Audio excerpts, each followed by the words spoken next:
Yo, Grand Rising.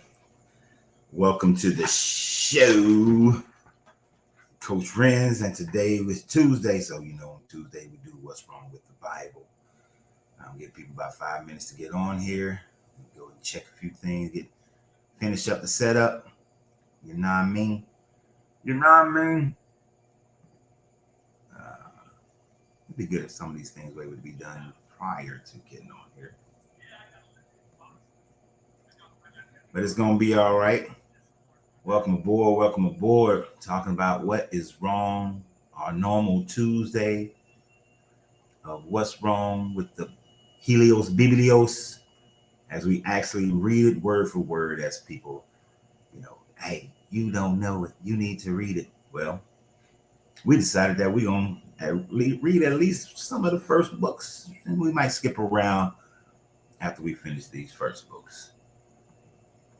If you are finding this for the first time and you're like, damn, they're already in Leviticus 20 and 21, I want to see Genesis. I want to see Exodus. Where are those videos? Well, if you go to my YouTube channel,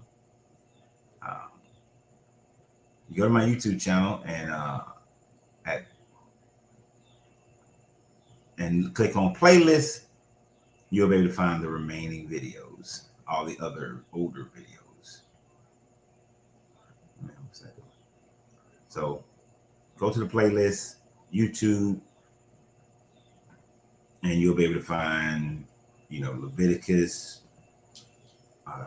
We did Gospel of Thomas, the Alchemy of Gospel of Thomas. You'll find Exodus, and you'll find Genesis. So you'll find all the ones that we've done so far.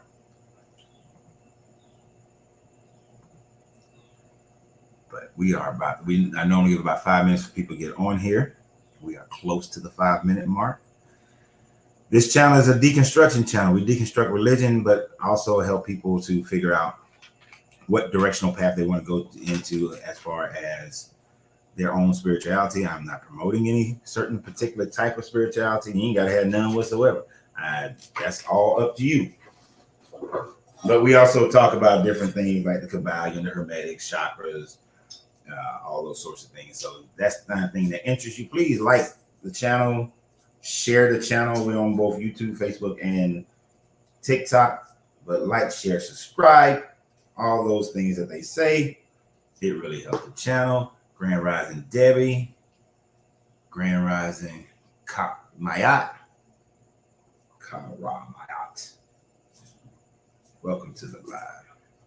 I gotta get my cigar ready as we journey into this book. My neighbor talking all loud across the street. He's gonna be quiet.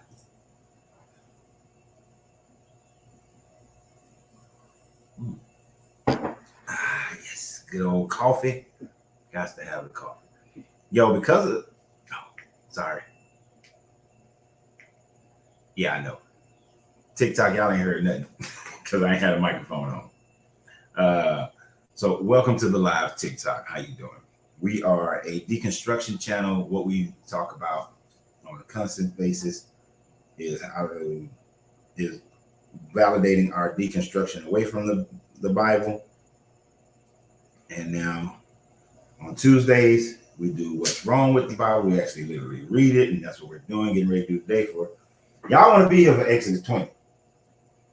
Y'all want to be here for Exodus 20, because that's what we're doing today. We're reading Exodus 20 and 21. This is the one, boy, them conservative Christians get off. But for all Christians, Exodus 20 presents plenty of problems in today's world for any Christian.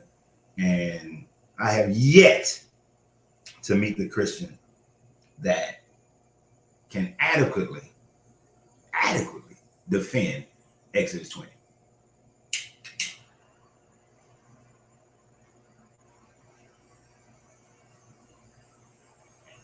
I'm not even looking for a perfect defense. Just adequately defend Exodus 20. I'd like to meet the Christian who can adequately defend Exodus 20. Because you can't. And once again, we're going to see this like in Exodus, I think it was Is that 19? I think Exodus 19, where it omitted one of a very important relationship. We're gonna see it omit that relationship again. So we about to get started. Let's get started here. 5 minutes is up. So if you're not here already, I guess you're just gonna have to catch up. All right. We can do this without the glasses today, because I can see. Please, if you have commentary, comments during the process, the different parts of the reading, let me know. But stick to the subject until after we finish 20 and 21, then we can talk about other subject matters. If you can't stick to the subject, I won't pay attention to whatever you say before then. So let's go ahead. Let's look at Exodus 20. It's going to start out jacked up right up from the beginning. And it says, the Lord said to Moses, say to the Israelites, any Israelite or foreigner residing in Israel who sacrifices his children to Molech will be put to death. Now, any child sacrifice is a horrible thing. Now, some scholars have debated, Grand Rising Skybox, some scholars have debated whether or not when the Israelites were to give their first sons to this deity, that they were practicing child sacrifice. I, for one, view it not just on my own, not just in any biases, that it is child sacrifice. But in this instance, he's saying don't do any child sacrifice to Molech. Now, this is also indicating how these people believe and their God is validating another God. Some people today will say, oh, no, he's just saying for their idol worship. No, they were henotheistic back then. They believed in other gods. They believe other gods existed, let me say it correctly. But they are recognizing, he's recognizing that Moloch is around, right? Yep, I actually read the Bible. That's what made me start walking away too, Eugene, when I was 9. All right, continue with this one. Now, why does he have a problem with them doing it to Molech? He's going to say so here in just a minute. The members of the community are to be stoned. So if you sacrifice your child to Molech, you are to be stoned. And pay attention to all the penalties in chapter 20. I myself will set my face against him and will cut him off from his people. For by sacrificing his child to Molech, he has defiled my sanctuary and profaned my holy name. Not by sacrificing your child to Molech, you have killed an innocent. You have committed murder. You have taken a son or a daughter away from a mother. Not you've done some heinous crime against society. That's not what this deity is concerned about. This deity said, you have defiled my sanctuary and profaned my holy name. That's the problem with sacrificing your children. If the members of the community close their eyes when that man sacrifices one of his children to Molech, and if they fail to put him to death, wait a minute. I thought earlier he said members are there to stone him. I myself would set my face against him and would cut him off from his people. So we're gonna cut him off and sacrifice. All right. And they fail to put him to death. So death is the penalty. I myself will set my face against him and his family and will cut them off from their people, together with all who follow him in prostituting themselves to Molech. So if there was a cult of Molech and people were doing sacrifice to that, not only are you supposed to cut them off, but you're supposed to stone them and kill them. So as a Christian, if they were to encounter somebody with child sacrifice, doing child sacrifice, they have to kill this person by stoning, according to their book. If they don't, then they are to be cut off from the people as well. So if you don't participate in the stoning, if you don't throw a rock, then you are guilty and are being blamed. for this situation as well. And therefore, you get cut off from the people. So you better pick up them stones. But these are commandments that these people still supposed to be following today. My Hebrew Israelite brothers, y'all still supposed to be following this. All those who believe in the Bible, when it says that what is the greatest commandment, and he says to love the Father and keep his commandments, y'all supposed to be following these things. Now that one, you ain't gonna run into that one too tough. But let's check out some other ones. Verse 6. I will set my face against anyone who turns to mediums and spiritualists to prostitute themselves by following them. I will cut them off from their people. So when the Christians are doing tarot cards, when the Christians are doing their astrological signs and fortune telling, what about the characteristics of a person, or talking about how they match up with someone, or what type of person they are based on their zodiac sign.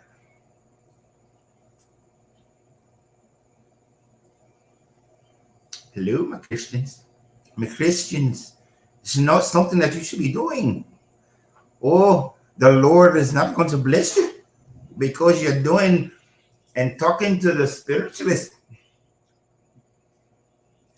But how many Christians are running around and they are professing, I'm a Libra, I'm a Scorpio, but the sign but Taurus was in my house of love during my birth chart, because now it's they finally got into birth charts. You see Christians. I remember the first time I did a birth chart and I talked about a birth chart, and the Christians were like, oh.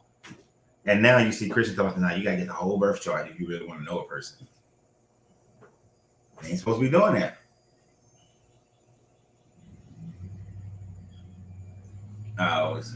Stoning is crazy. Did anyone knows? Anyone knows that God of the Old Testament was much less patient with his people? The God of the Old Testament, he ain't playing with y'all. You better get y'all shit together. He ain't playing with y'all. Right? He ain't got time for you. But so when a Christian is doing all those things, talking about chakras, sitting up there talking about they doing some meditations and talking about they gotta align their chakra, raise their kundalini. Yeah. It's just right there. 7. Consecrate yourselves and be holy, because I am the Lord your God. Keep my decrees and follow them. I am the Lord who makes you holy. Anyone who curses their father or mother is to be put to death, because they have cursed their mother. They have cursed their father and mother. Their blood will be on their own head. So, a Christian. That's weird. Is my TikTok not working? Because that's the second day in a row it just dropped to 0 real quick. But it's fine. So Christians, I know people be hating on you in TikTok, boy. They got some serious hater rating. So to all the Christians, understand that this book is telling you, if you curse your mother, father. Now I know we have what we call curse words, right? But true curses, putting spells, on your mother or your father. And your words are spells. So there is a level, there's a little gray area,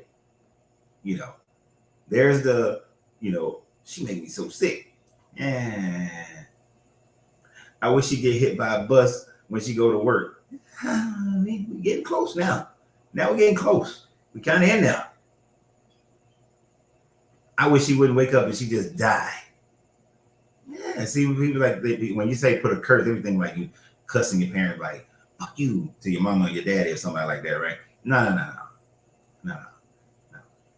This is silly, Ain't nothing gonna do well until you do right by me, or however she did them fingers. I don't know how she did the fingers, but everything you touch, cursing, or I wish you die. I hope you die. You know, all hell gonna break loose around you and punish you for all the, what is this, scam likely morning? You know, that's what we're talking about.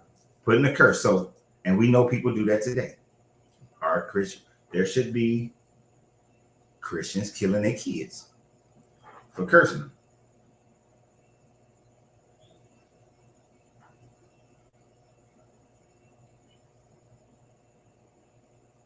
Hey, Cammy, how you doing?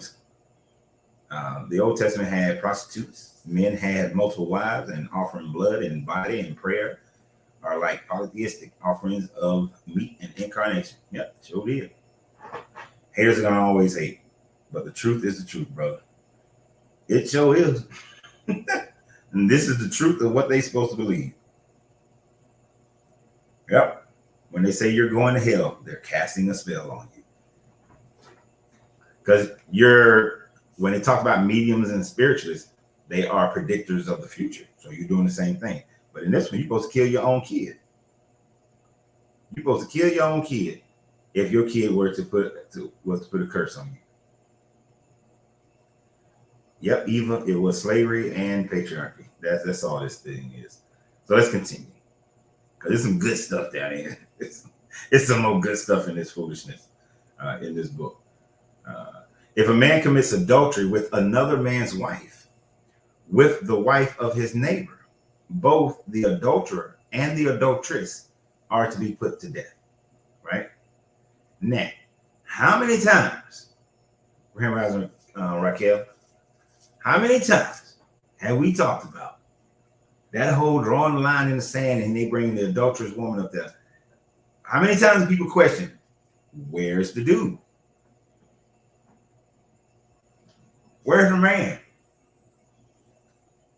So clearly, the Sadducees, Pharisees, whoever brought them to Jesus, were out of order when they only brought the woman. So where's the man? Because right here it says both the man and the woman should be put to death. Now it says you commit adultery with another man's wife. That is the only. Okay, let's clarify something about sexual immorality according to this Bible. It gets on my nerves when people say fornicating, you're fornicating, you're fornicating, you're fornicating, you're getting married. You know, no. Fornicating was it's from a Greek word that means to have sex with little boys. That's what fornicating is. When Paul was telling them to stop fornicating, he was saying stop having sex with little boys. It has nothing to do with having sex out of marriage, out of wedlock, because there is only way you can have sex out of anytime you have sex out of wedlock, it's called adultery. If you have sex with a woman, you have married that woman. And then if you go have sex with another woman who is not married, then that woman becomes your second wife. And if you have sex with another one, that was your third wife. And the only time you can commit adultery is when you have sex with another man's wife. There's no such thing as out of wedlock marriage sex. As soon as you had the sex, that's the wedlock. But this one does clarify that, if a man commits adultery. But the penalty is to be put to death. So every Christian should be for the death penalty. And we should be for the death penalty for adultery. If somebody commits adultery, why aren't both people being put to death? If people are believing and following this book, because we know they're not. Let's get another one. If a man has sexual relations with his father's wife, okay, he has dishonored his father. Both the man and the woman are to be put to death. Their blood will be on their heads. Now, I know this person that you're having sex with, it's either your mother or your stepmother, which is still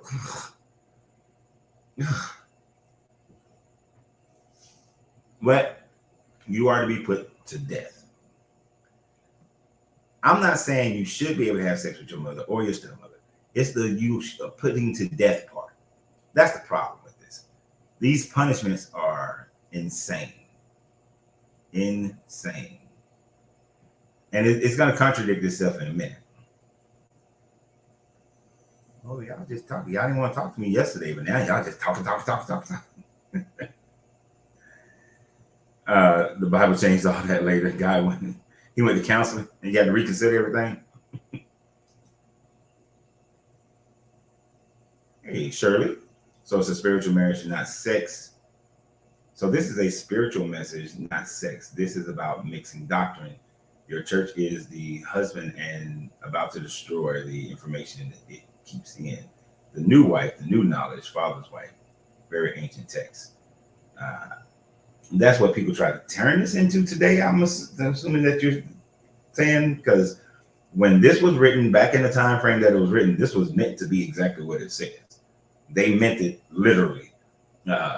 What we try to do today is, because our culture won't allow for these things, we try to make it metaphoric or allegorical, because we know that if you were to maintain these things today, you're going to jail. If like literally, you have to catch your son in the act of banging your wife in order to justify the murder.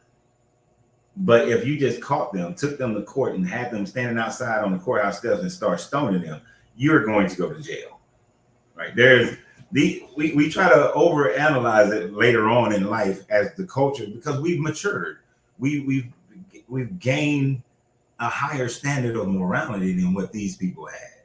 So we know that stoning somebody for sleeping with their stepmother is not going to cut it. That's not something we should be doing. Hell, you go on most porn sites and it's talking about getting it with your stepmother. We fetishize that. But it's the killing, the stoning. But best believe back in the day, they used to stone people for these things.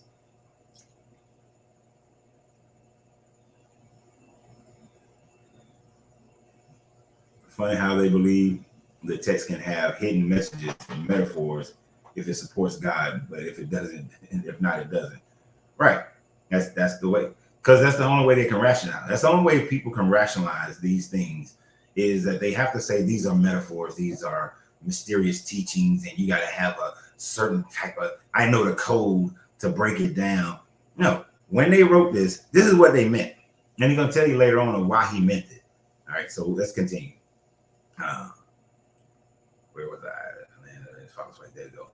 If a man has sexual relation with his daughter-in-law, both of them are to be put to death. What they have done is a perversion. Their blood would be on their heads.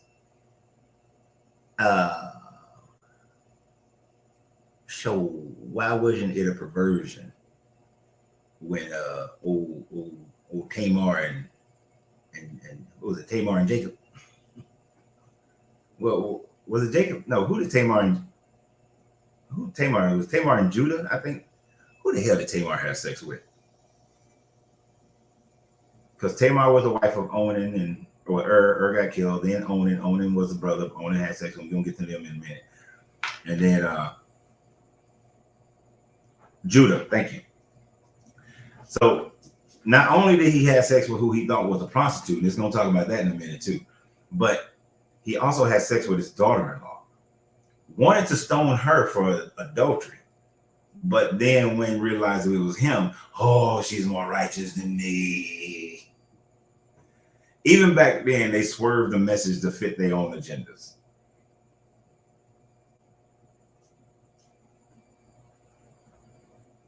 There are some Christians who would like to have a good stoning. They would like to do some stoning, but they will probably find themselves being stoned as well, because these Bible rules are too many for them to be able to keep.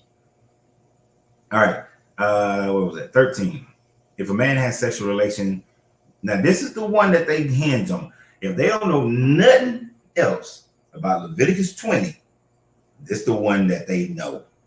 They know this one. Right? They know this one. The prostitution thing happened every generation in Israel. Yeah, they always claiming that one. This is the one that they know. They don't know that. If a man has sexual relation with a man, as one does with a woman, both of them have done what is detestable. They are to be put to death. Their blood will be on their own heads. Now, that's the one that they use to say that the Bible is against homosexuality. And they are correct that the Bible is against two men having sex, right? But the next time a Christian says but the Bible says that is wrong. Ask them then, okay, since you're beholding to the Bible, then you think it's right that those two people, those two men, be clear, those two men should also be put to death. Now, if they say no to the put to death part, why are they allowing today's culture to supersede what the Bible? See, they like the Bible to say what they want it to say. They like it. They want to follow it when it's good for them. It fits our culture today. But when it doesn't fit how they want the culture to be, then there's a problem. Then it's like, well, so you see two, but this also is one of those horrible chapters that created, I don't know if you guys remember, but in the 80s and early 90s, there was a lot of gay bashing going on. And this was one of the reasons, this was one of the justifications that they were using. I don't care who get with who. And look, as long as you're not trying to force me to do something I don't want to do, force my kids or force anybody else, do whatever you want to do. As long as you don't be messing with animals. Got to be sentient beings. But, got to have permissions. Do whatever you want to do. I don't give a shit. If you and your mother want to get it in, it's nasty, but y'all go do it. That's y'all. Y'all go be nasty by yourself. But stoning people, that's a little much. Right. And you saw that video I put. I shared about King James being playing for both teams. Now, I'm just being a smart ass here. You notice it just said if a man has sexual relation with a man, as one does with a woman. You say nothing about women having sex with each other. I think that's probably why women separate themselves and call themselves lesbians instead of just going with gay. I mean, it's both gay, but I guess women separate themselves. It was like, nah, y'all don't get us with Leviticus 13. Because it just says men. It don't say nothing about women.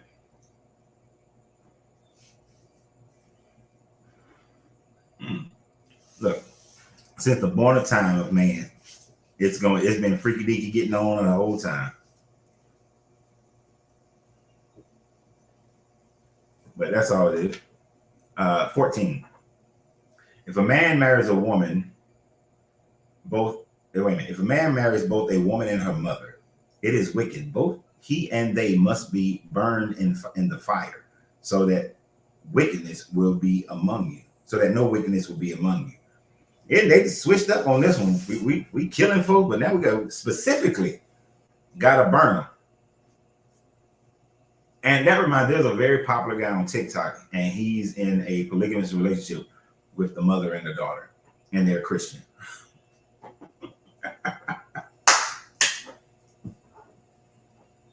They all supposed to be burning. Next time I see one of their videos pop up, I'm gonna send them like, according to your Christianity, you're supposed to be burning. I usually don't mess with people. I let them live their life, but I'm gonna be an ass about that one if I see their video again. No, the Bible never talks about women on women, woman on woman.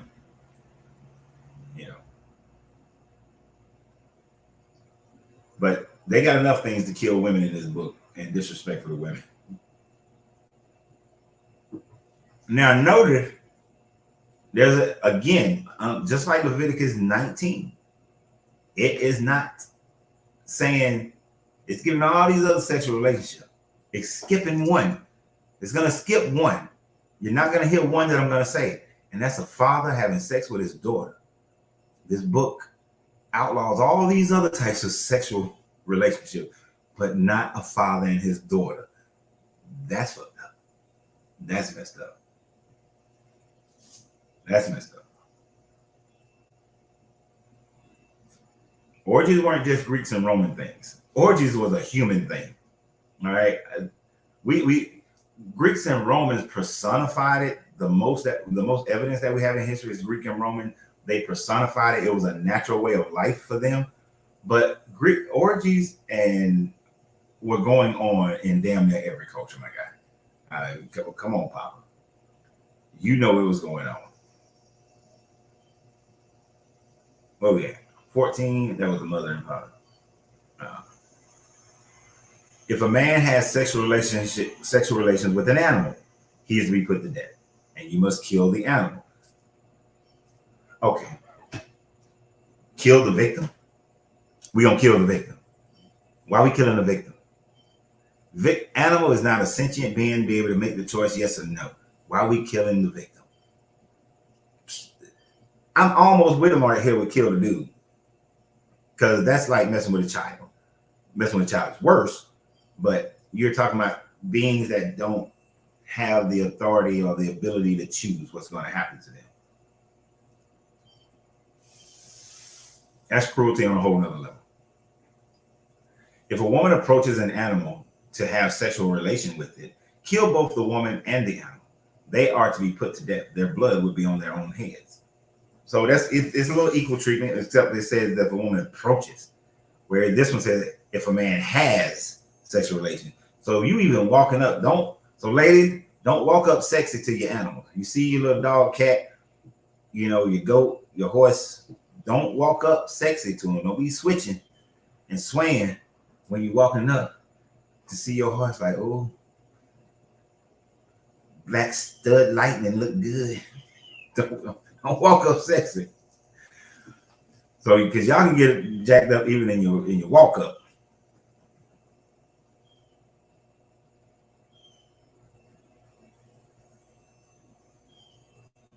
No, that's why it's not God's word to make orgies sex a sin because of the woman on woman, because they love the orgies. Gotcha, my bad.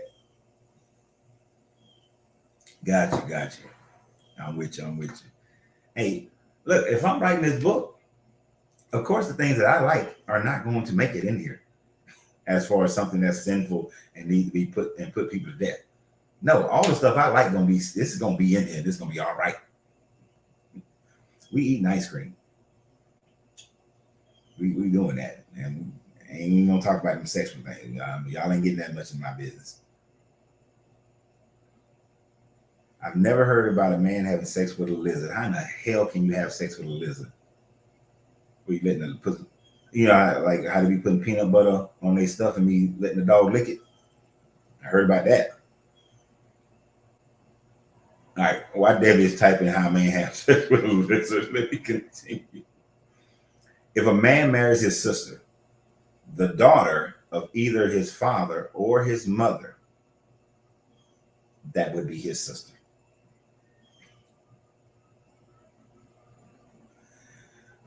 And they have sexual relation, it's a disgrace. They are to be publicly removed from their people. He has dishonored his sister and will be held responsible. Now, in this instance, it's most likely they're talking about when a man forces himself on his sister. Because even though they will be removed from their people, more of the blame is placed on him. Because we know that in these time frames and even up to today, but it was worse back then, a woman just wasn't safe.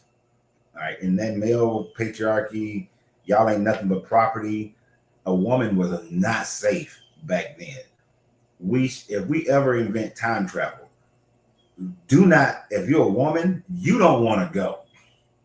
You don't want to go because you are not safe. But you notice we still ain't said nothing about a father having sex with his daughter.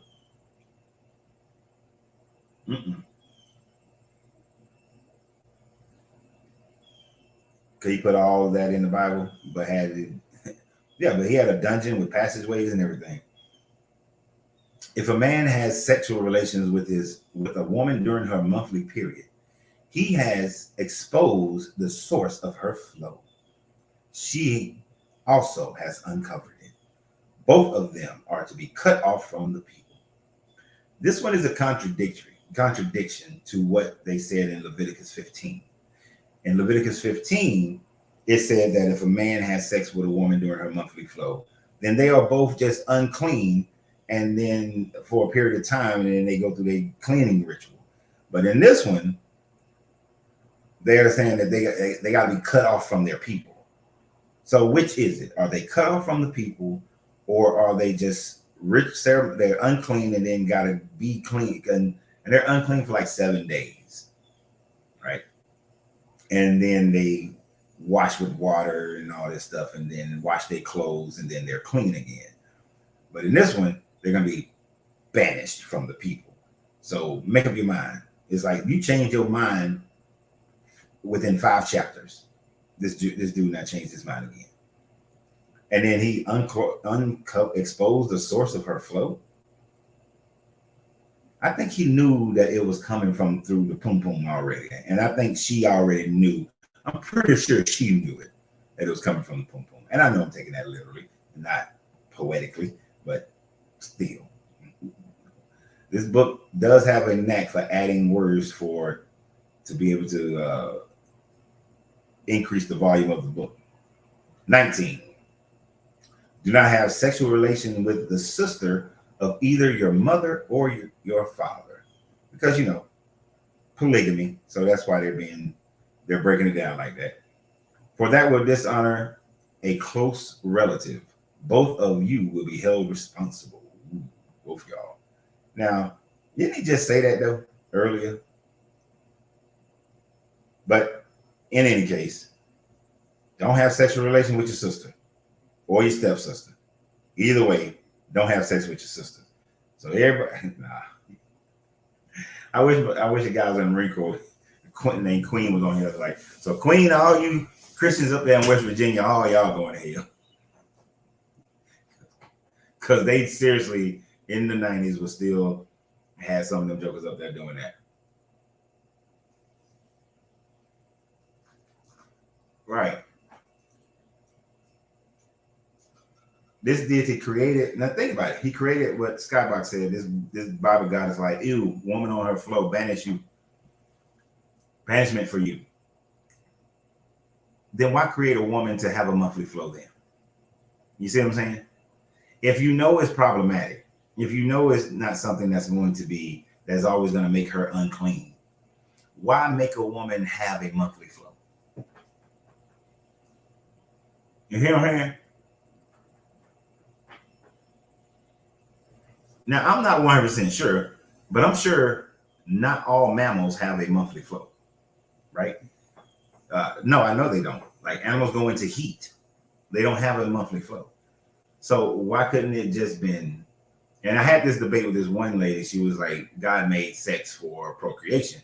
And I was like, if God made sex for procreation, then it would have made more sense for women to just go in heat instead of them having a monthly opportunity to be impregnated.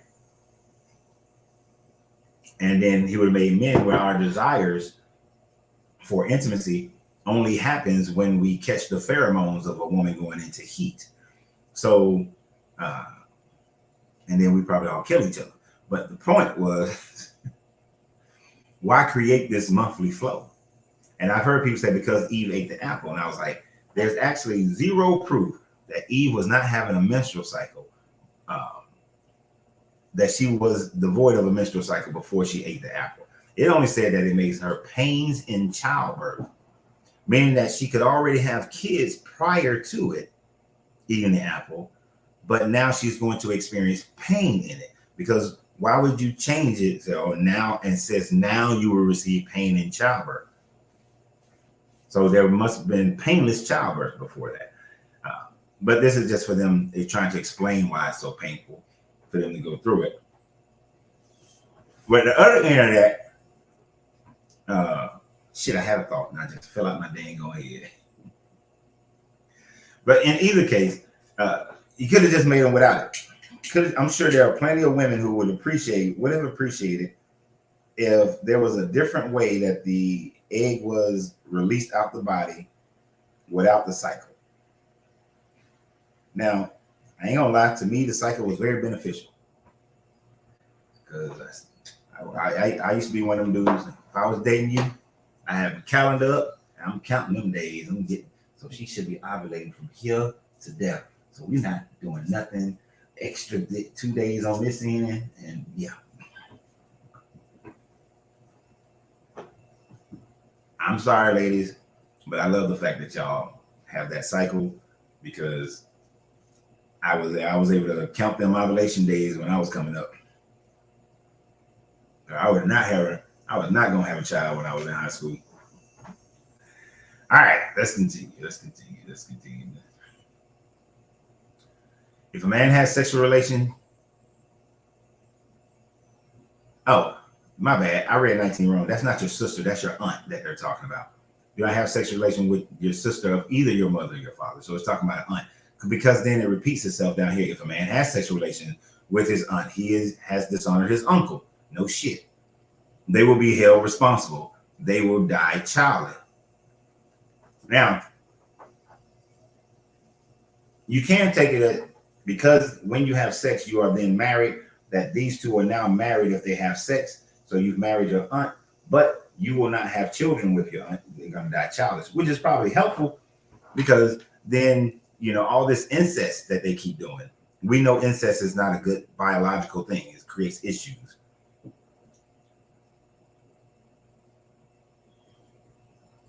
The Bible guy sounds like he doesn't create anything. He put it right. He Christopher Columbus this thing. He's straight Chris Columbus this thing. Even though I see people on this land, I discovered a new land. Yes, people already exist. Women had already had menstrual cycles. All these things are already going on. So they wrote it in that this God created it that way. Like he did it like that. That's just how God did it. So it's the God of the gaps. This whole Bible is God of the gaps. We see a tree. Well, God made it. We see how the bees goes into the flowers and get the pollen. Well, God made it that way. Even though they didn't understand how bees are pollinating, they just said, oh, we got all this flourishing flora and fauna. It's because of the bees. It ain't got shit to do with your God. Well, God created the bees. God of the gaps all the time. Right? This guy didn't create nothing. Not a goddamn thing. He didn't even create himself. The people created this guy.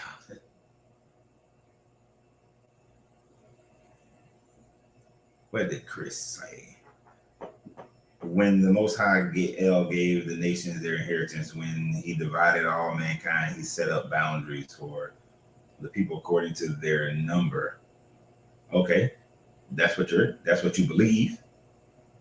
Are you saying that's what you believe?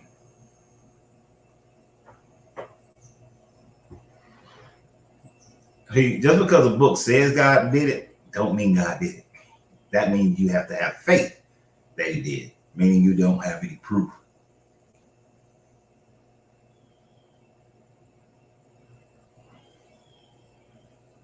He said they ain't trademark it yet. Yeah, they put God in everything. Okay, Chris saying he doesn't. Yahweh is the son of El, not the creator. So you're talking about the demiurge? All right, but let's not get into that too deep right now. We can get into that one in a few. Let's finish 20 and then 21, and then we can come back, circle back to that. So if a man marries his brother's wife, it is an act of impurity. He has dishonored his brother. They will be childless. Now you can look at this in two different ways. Because we know of the story in Genesis with and Onan, right? It's and Onan, I believe. I know it's Onan, which goes back to Judah. The one brother, he's so despicable, he dies. This guy doesn't know what he did, don't know why he was so detestable to this deity, but he killed him. And then Onan then the brother had to marry her, but he was jizzing on the floor. So he killed him too. But because it was their custom that the brother would marry the sister if they haven't conceived and the other brother hadn't married anybody, you can look at this one and say that if a man marries his brother's wife, it's an act of impurity. But the only way he can marry, but see, if he has sex with his brother's wife, because they didn't have divorce back then in the same way that we do, if he marries his brother's wife, then that means that he either commits adultery if the brother is alive. So the only way he can marry his brother's wife would be if the brother is dead. But it tells you that was the process and customs of the people in in Genesis. That's how they did it. And through that, we got all into into Tamar and Judah. So what's the deal? Either you can do it or you can't. According to Leviticus, you can't. According to Genesis, you do. 22. Keep my decrees and my laws. So that's either contradiction. That's a contradiction. Ain't no either. That's a contradiction. Keep all my decrees and laws and follow them, so that the land where I am bringing you to live may not vomit you out. You must not live according to the customs of the nations I am going to drive out before you, because they did all these things. I abhor them. But I said to you, you will possess their land. I will give it to you as an inheritance, a land flowing with milk and honey. I am the Lord your God, who has set you apart from these nations. Two things about that section right there. First thing about this section. Anytime a Christian tells me that this is a loving God that loves everyone, no. He's a loving God? No. He said very clearly, because they did all these things, I abhor them. Who is the they? Who is the they? The they to which he's talking about is the Canaanites, right? According to, if you put this story in context of actual history, who was living in that area at that time, it was the Canaanite people. Why do they hate the Canaanites? Oh, why do they hate the Canaanites? Why does God hate the Canaanites? All going back to Noah, Ham coming in there, seeing his daddy naked. Some people try to believe that Ham sexually assaulted his daddy. And then instead of punishing Ham, he punishes Ham's kid, Canaan. So all of this abhorring in those people is because of a curse that Noah put on his grandson for his father's transgressions. You know, that whole sins of the father thing that I talked about yesterday. So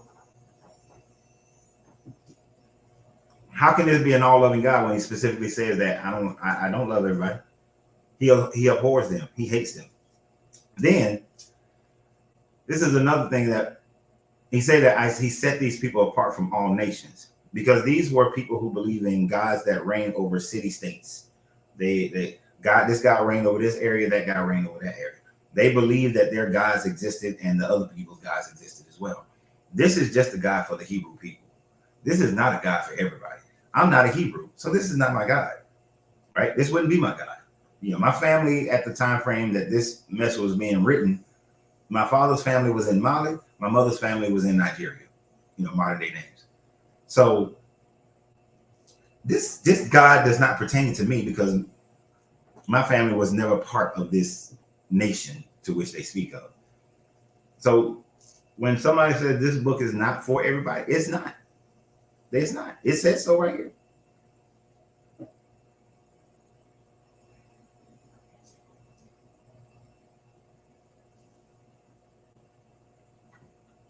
Jubilee says that they both stole the land, even though Noah cursed them prior. But see, Noah didn't have no foresight. They just writing based on what they knew. They didn't steal the land. They already had it. They already had land. And remember, Abraham was separated from the city of Ur, which was a Sumerian town. The Canaanites already had that more ocean side of the Levant. They already had Israel. Abraham just came to dwell in that land because he was being separated from the Sumerians, according to this story. You must therefore make a distinction between clean and unclean animals and between clean and unclean birds. Yeah, I thought you already did that. And isn't it amazing how they talk about that in Genesis, but clean and unclean animals weren't talked about until you get to Leviticus? And the reason why is because both books were written relatively at the same time. During the Babylonian captivity and after. Do not defile yourselves by any animal or bird or anything that moves along the ground. Those that I have set apart as unclean for you. You are to be holy to me because I, the Lord, am holy, and I have set you apart from the nations to be my own. And that this deity being holy is debatable because he's not. A man or woman who is a medium or spiritualist among you must be put to death. You are to stone them. Their blood will be on their heads. How does that part come out of nowhere? I didn't go back up and reread it. He was going through all this. I am your God. I set you apart. I'm driving you into the land of milk and honey. I hate the Canaanites, and you will separate the animals. Remain clean and holy. And let me remind you for a second time, because even though I talked about all those other sexual morality, let me remind you again about these mediums and spiritualists and why. Here's my thought on why they were reminded again of the mediums and spiritualists. Because he's afraid of people leaving this religion. It is the mediums and the spiritualists that will cause people to see things differently and walk away from this deity. So let me make sure, because the mediums and spiritualists will not make you not look at Aaron and the other priests. So let me make sure to reiterate that these are the worst people. Not sleeping with animals, not taking advantage of women, not men sleeping with men. And you know they left out men sleeping with their daughters. That was okay for them. But none of all that stuff we ain't got to repeat. But we got to repeat this one because this takes you away from believing in this God. It really does. And even in today's world, it does. Some of the things that in all my conversations, there's a significant enough people who began their journey of walking away because they got deeper into astrology, they got deeper into tarot, they got deeper into hermetics and alchemy, they got deeper into chakras and things of that nature. And looking into things like that, it opens a person's mind when you expose yourself to more things, and so they leave this religion. It's the same way with, I know people who have never left the city limits of Tampa when I lived down in Tampa. To them, leaving America is insane. Moving to another part of America is insane because they've never been exposed to anything. Once a person's been exposed to different things, then their mind is more open to realize that there's something bigger and better than that. There could be something better and bigger than the place that they have been living in. Same thing with this religion. The more you expose yourself to culture, to universe, the more you realize how insane this book is. So there had to be a second reminder of the spiritualists and the mediums, because this guy doesn't want to lose his people, because we know he's insecure. This is an insecure God, you know. Bible guy sounds like Peter Griffin episode with, you know what really grinds my gears? Canaanite.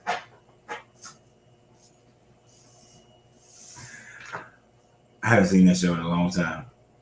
Knowledge make a man unfit to be a slave. Who said that? I know other people have said it in different ways. Like, I know different people have said it in different ways, but who said it that way?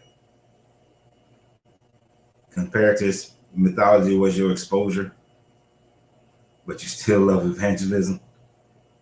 Okay. All right, so let's do 21. Y'all ready for 21? We're going to talk about rules of the priest. Some of this stuff is messed up too. And this is where definitely Hebrew Israelites don't want to talk to me, because I will grind them on this chapter. I will put this chapter up for them like, okay, bro, if this is what you believe, you need to be following this one. And are you following what goes on in Leviticus 21? This actually almost got me jumped when I was in New Orleans some years back, because I was hitting them with this one. And mind you, I did not go up to them. They came and approached me. I told him, man, I'm just walking around, leave me alone. So 21, the Lord said to Moses, speak to the priests, sons of Aaron, and say to them, a priest must not make himself ceremonially unclean for any of his people who die, except for his close relatives, such as his mother or father, his son or daughter, his brother, or an unmarried sister who is dependent on him since she has no husband. For her, he may make himself unclean. He must not make himself unclean for people related to him by marriage and so defile himself.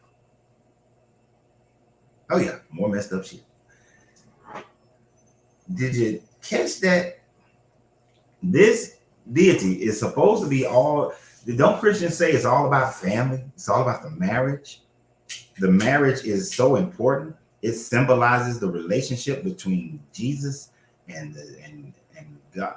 Jesus and the church is symbolic of symbolized by the marriage of husband and wife. And the priest is supposed to be there to help people and everything, right? But unless you are immediate family, priests don't make themselves unclean for you at the time of death.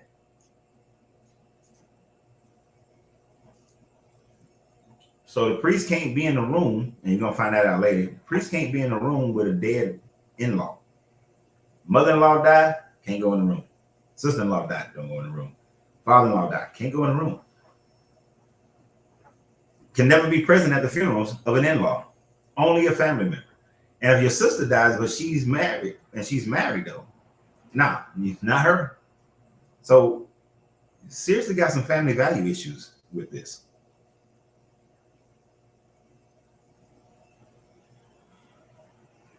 Mississippi Mud, I ain't seen you in a while, my man. But yes, everything in this, everything on the planet has been named by a human being. Even humans name God. Exactly. And then, yeah, it's easy to rebuke Yahweh but Jesus or the teachings of Melchizedek and the spiritual tabernacle have yet to be debunked, because anyone can move in truth.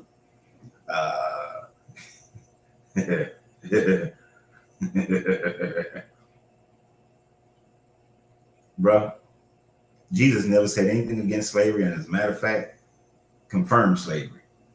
So yeah, Jesus ain't clean. Jesus is not clean, and there's no historical proof that Jesus existed. But Jesus ain't clean, my guy.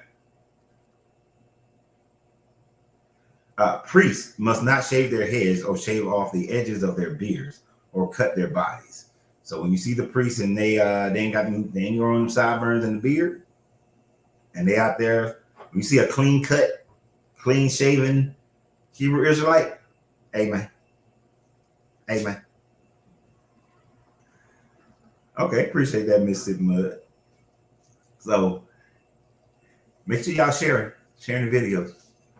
So so the first thing that I said to those Hebrew Israelites, I said, so how many of y'all are priests? And they were like, we all priests. I said, why some of y'all are clean shaven?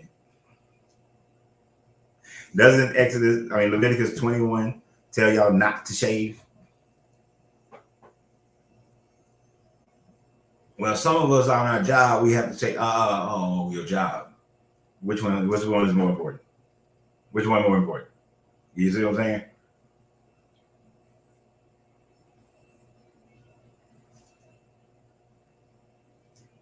So that's the first thing. Throws them off. 6, they are Israel in Christ. They are free from the law. Yeah, but see, Jesus said in, I think it's Mark or Matthew, to love the Father and keep his commandments. So you're never free from the law. And then they will quote the law and say that you're supposed to be following these laws. That's how they subjugate women in their group, is by trying to tell them that they got to do this based on the law. People pick and choose what laws they like. And the ones that don't fit their current culture, are the ones that they walk away from.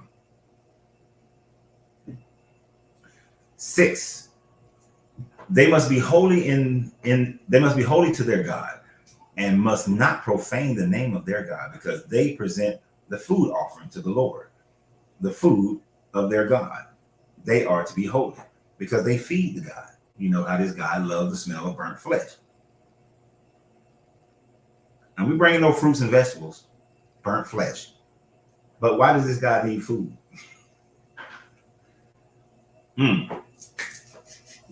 Love this one.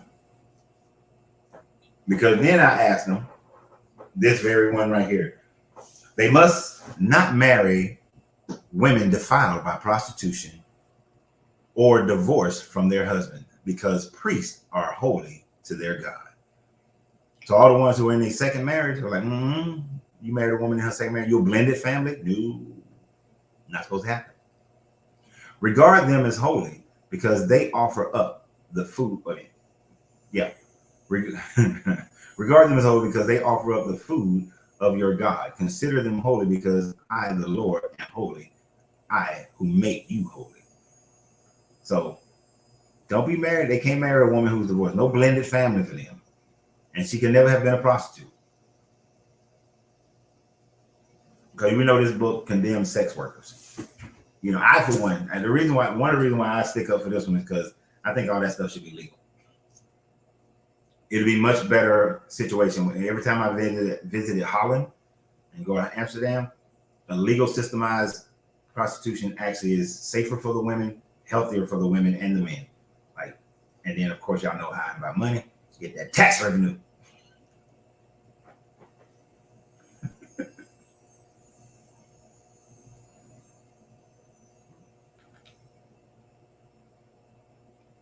Because, but under Roman rule, they can't exercise their law. We need to find that in Synoptic Gospels with the death of Christ. It shouldn't matter under who the rule. And see, that's the thing. That's like a little scapegoat. It says that whatever rules, whatever government you've been placed under is the government that God chose for you. But should it not be then a test? Are you loving God? Are you more in love with God or the rules? And I know it says that you're supposed to obey those rules. But when those rules come in, but it does say that when those rules come in conflict with God's rules, you're supposed to follow God's rules. You're supposed to follow God. Give unto Caesar what is Caesar, but give unto God what is God. What is God for God is supposed to be for God. So they can't use, we live under Roman law in order for them to, and that's why they don't practice what they do, what this book tells them that they're supposed to do. That's bullshit. I don't want to go to jail. Now, if a priest's daughter defiles herself by becoming a prostitute, she disgraces her father. She must be burned in the fire. And do you know that many women, many young ladies were, if a priest's daughter would go and she was just having sex with a man by choice, and they weren't trying to be married, there are occasions where these priests burn their daughters by calling her a prostitute for exploring her sexuality, because she would have sex with more than one man. So every time they say prostitute, they don't necessarily mean just getting money for sex. It also has been taken to mean a woman who has sex with multiple people, and she would be considered a prostitute.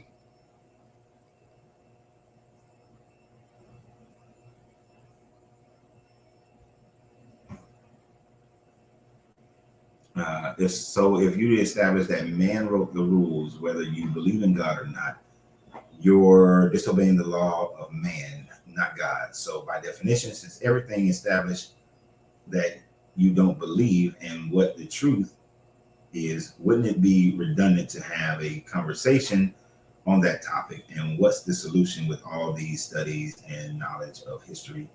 What have you learned for the future? Make sure I understand, because all your stuff is like in a big run-on without punctuation, so I don't know where your points begin. So it makes it a little bit difficult to read. Well, it makes it a little bit difficult to get what you're saying. And what?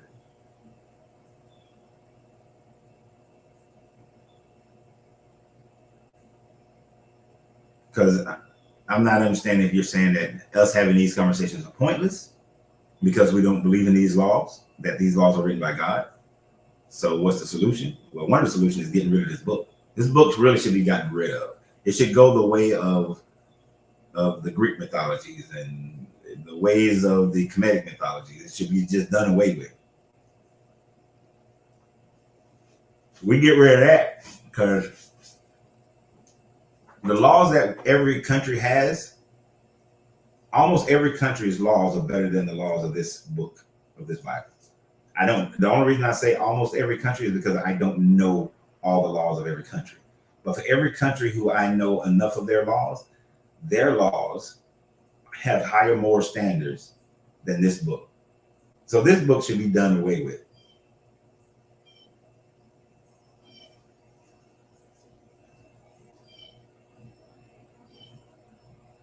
Look, man, I ain't trying to figure out how to read one person's stuff.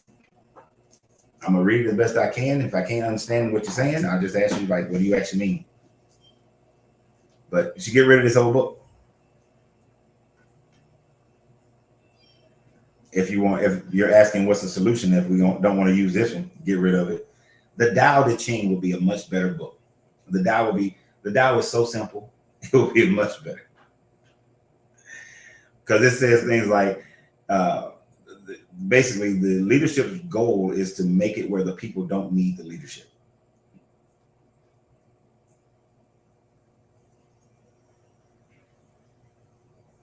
Oh yeah, it's written by humans to control humans. There is no deity within this book. All right, let's continue. Because we almost done with this chapter, actually. The high priest, the one among his brothers who have had an anointing oil poured on his head, and who has been ordained to wear the priestly garments, must not let his hair become unkept or tear his clothes. Good hygiene, okay. Keep your hair, keep the lights out, but don't tear your clothes, all that renting they be doing. He must not enter a place where there is a dead body. He must not make himself unclean, even for his father or mother. So the high priest can't even attend the funeral of his mother or father, nor leave the sanctuary of his God or desecrate it, because he has been dedicated by the anointing oil of his God. I am the Lord. This is why the high priest who sits at the church in Ethiopia, who is supposed to be the only one who can go and deal with the Ark of the Covenant, is always an old ass man. They always make sure it's an old man. That's why his mother and father generally already passed on. But he never leaves. He's always there. Right? This is why that dude is always there, because of this rule right here. But you can't even leave to go see your mother and father if they die. You can't be in a room with a dead body. So when the ones who tell me that they're high priests, and I see you on a street corner, what you doing here on the street corner? You're supposed to be in the holiest of holies. You're supposed to be in there waiting in for the Lord and making the sacrifices and consecrating it.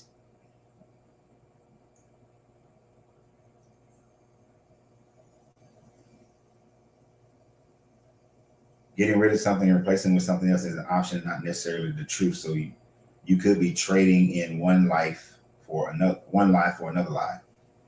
History has been passed on like the telephone game. It gets misinterpreted every time.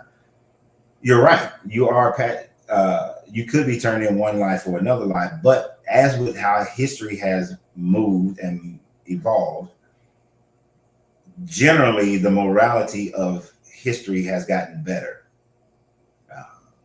So when you look at history, and yes, it's a long telephone game, we don't know everything that happened to be valid and true, but what we can see throughout history is that the morality of humans in general, of course, we had some backslides here and there, but the morality of humans in general have gotten better. The laws have gotten better for people and so on and so forth. Yes, it's not perfect, but if you ask me, especially as a black man, would I rather live now or would I rather live in 1950? I'm going to take right now. I'm going to take right now. Would not have been good for me being alive in 1950. There'd been a whole bunch of dead people if I was alive in 1950. It's definitely would have been good for me to be alive in 1864, because the revolution will not be televised.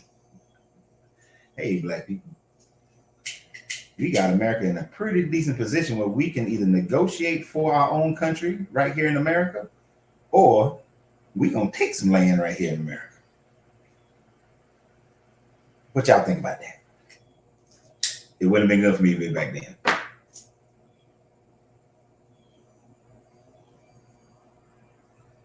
There's a possibility that my social construct and my character would have been different.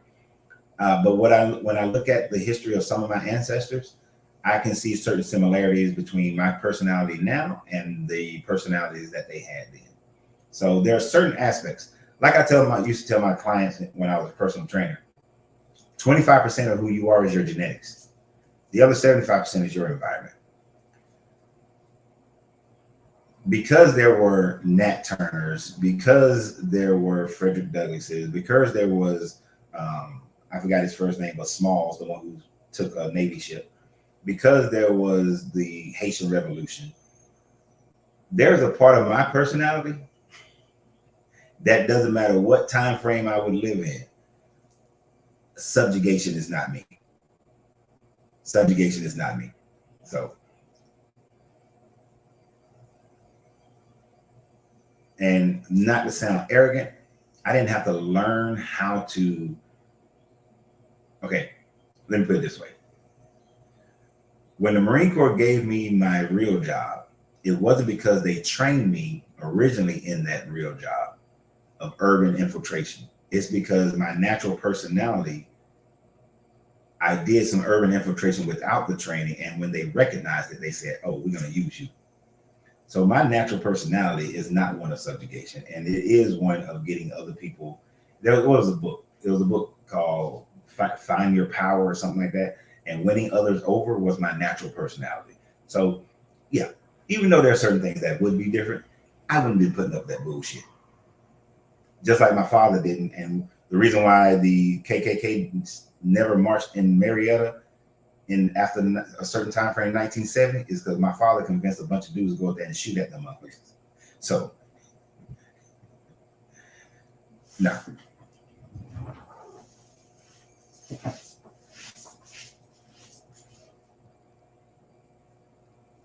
I agree with you. Why? Bing Love? Religion is the biggest lie man pushed. Every person has felt that pit in their stomach when doing wrong. We just ignore it, right? I will give this book credit. I think somewhere in Deuteronomy it says that the morality of God is something about the law of the morality of God is written on the hearts of men, basically insinuating that same thing. We have a natural consciousness of right and wrong. We just choose, because we're sentient, we can choose to ignore it or follow it. All right, let's continue. I don't want to get too far off. Let's continue. Where was I? The high priest. Okay, right there. Oh, the woman he marries must be a virgin.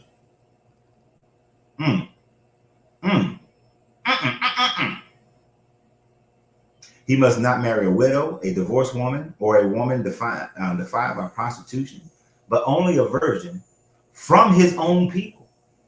Now you do know this is one of the reasons. This is one of the verses that they use. They just use that little small word, but a virgin from his own people, to say that we shouldn't be mixing races. That you should only marry somebody from your own people. That's it. Can't marry nobody else who's got other genetics. So that he will not defile his offspring among his people. I am the Lord who makes him holy. So he must marry a virgin, only a virgin.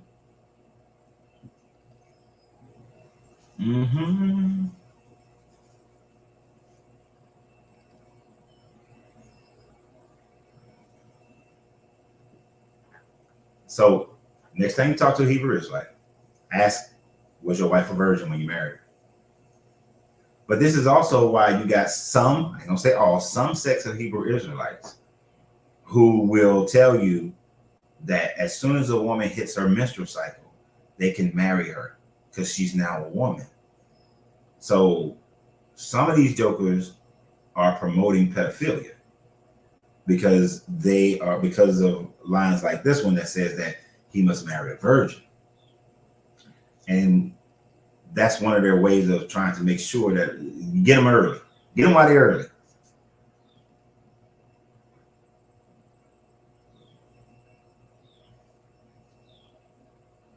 So we may have a problem with history and incorrect versions of history. However, we also have the tools and deductive reasoning and critical thinking to figure some of these things out. Yes, we do. And we do figure, and you're absolutely right. I agree with what I'm saying. We do figure these things out. So only Jesus can hang with prostitutes. And that was one of the problems that they had with Jesus. They're like, dude, you can't hang out with them prostitutes. And this is why they didn't want to they made Mary Magdalene a prostitute for a while because they were trying to discourage people from believing that Jesus and Mary Magdalene was husband and wife. Grand Rising Christian. They were trying to, say that they were husband and wife. So they tried to make her into a prostitute. Later on, they left that alone, recanted that, and said that she was a woman who just had played with some demons. She could have been schizophrenic or some shit like that, or had other issues. But they were trying to discourage the Mary Magdalene being his wife. But the fact that he hung out with the prostitutes, the beggars, the tax accountants, all these people, it goes against these ideas of what the high priest and who the high priest is supposed to be around. Right? But these priests are only supposed to marry virgins. Right? And I've asked plenty of pastors, like, was your wife a virgin? According to this book, your wife's supposed to be a virgin.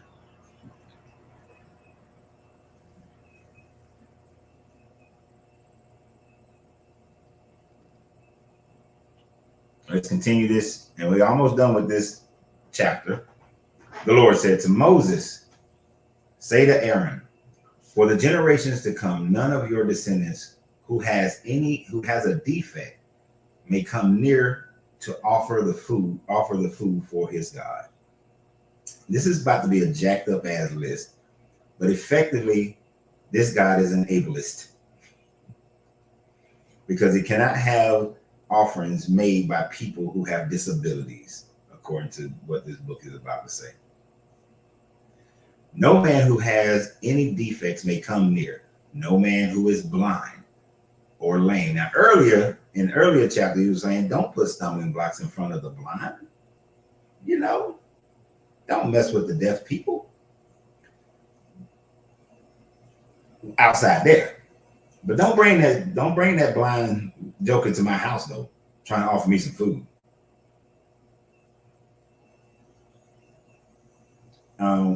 Wasn't most of the 12 disciple characters high priests?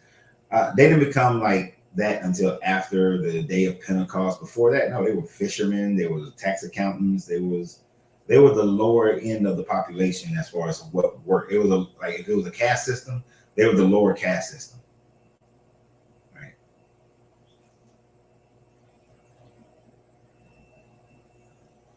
Actually, we should talk about Mount Shasta on a whole video one day, because Mount Shasta, they get a whole lot of claims come out of Mount Shasta about aliens and all that stuff and underground cities, and it's an interesting theories on Mount Shasta. So where was I? Oh yeah.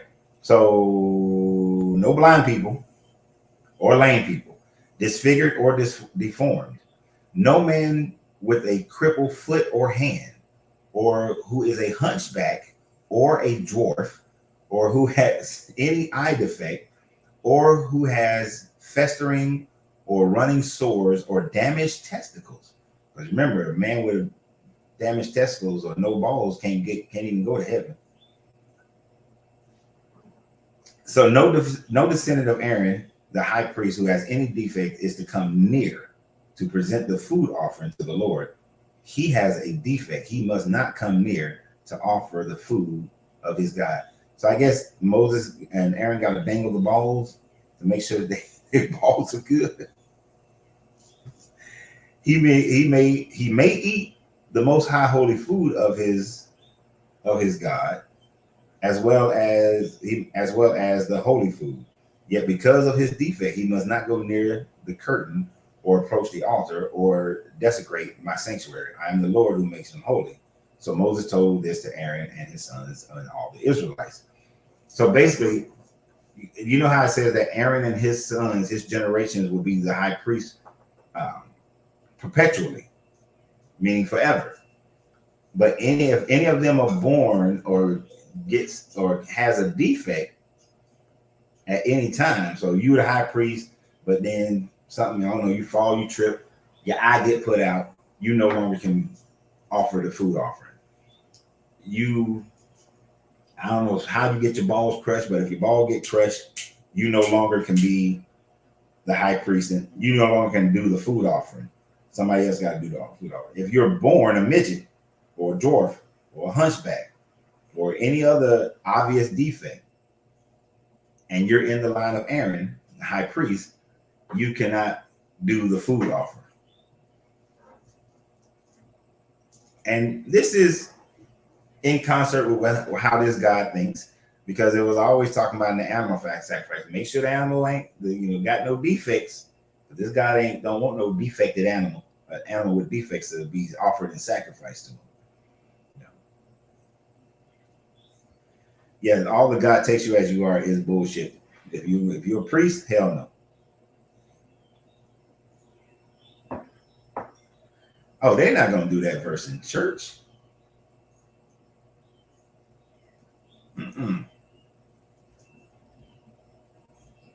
They're not gonna do none of that in church. They're not gonna. I have seen preachers who were hunchback, who had defects. They have all of that, right? And of course, they'll talk about grace and dispensation and all this kind of stuff. But that one verse, that according to Jesus and keep all his commandments, and these are commands.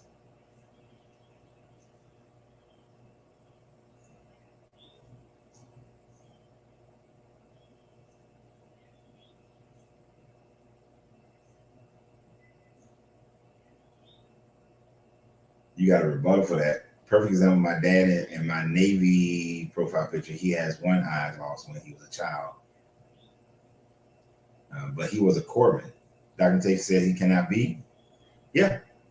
He should, according to the rules, he should not have been allowed to, but they do it anyway, just like this Bible. This Bible tells them what they shouldn't do, but they do it anyway. I said, why would he care if you have a defect if he can heal it? Exactly. Aaron's bloodline should be pure and he shouldn't have that problem. But of course, they have incest. They're marrying their cousins. See, it didn't say anything about a man having sex with his cousins, and it didn't say anything about a father having sex with his daughters. So because you got those two lines of incest, you can have some defects. And they married in their bloodline because it was vital that they keep these bloodlines, because they didn't have the science to understand that all this incest creates problems.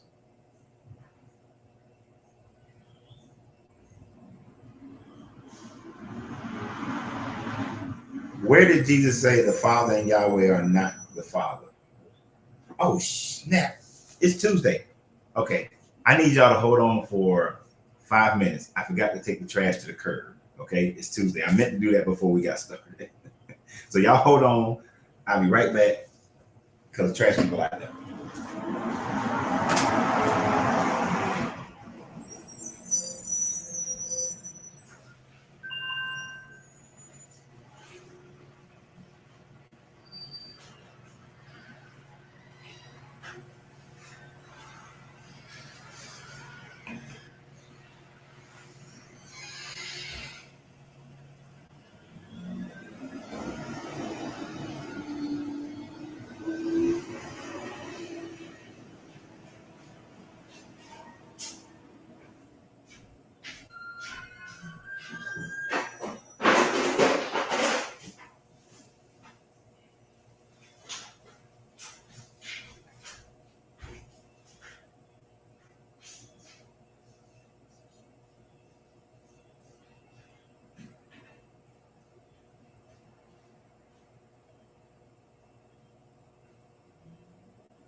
All right.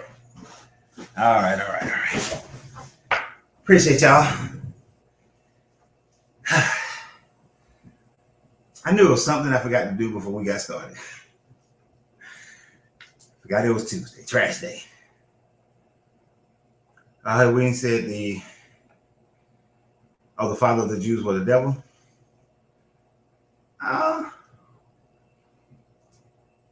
That part, you can take that part as meaning that Yahweh was not God. Because he said you worship a father of your father is a father of lies and all that. You can. This is why the Gnostic understanding came about, because he was saying that, look, hey, Jesus was showing the difference between the Old Testament God and the New Testament God. Plus, his teachings are very much different than the Old Testament God. Yeah, I just took care of business. I had to run out there. So you can create a distinction, or you can say that they had just been worshiping Baal or any other god as well. But I am in agreement with you, though, in all honesty, that the Old Testament deity that they were worshiping is a different deity than Jesus was actually talking about. But the only problem that I have is that Jesus don't exist. So it's a made-up story in itself, because they wanted the Hebrew people, the Jewish people, to convert to a more docile version of their religion so they can quit causing problems in the Roman Empire.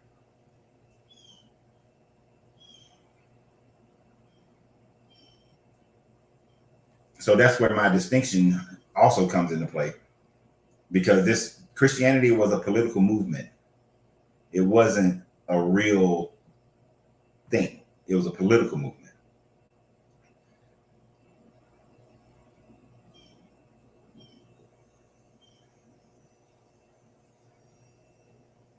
Professor said no one knew the Father nor heard or seen him yet. The Old Testament, yeah. Old Testament and all of them say, yeah, you got all that in the Old Testament, but that dude never existed. But you're right.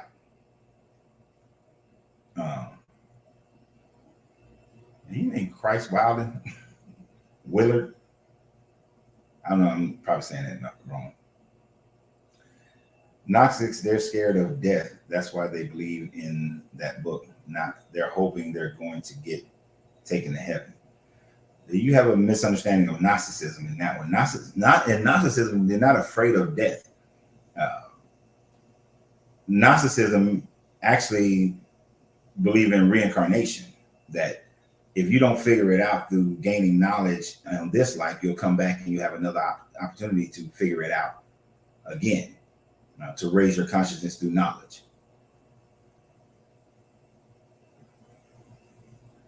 You mean when I was pushed from an explosion and getting shot at, what pushed me out of the way was my imagination?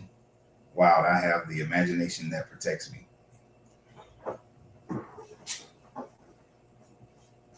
I wasn't there.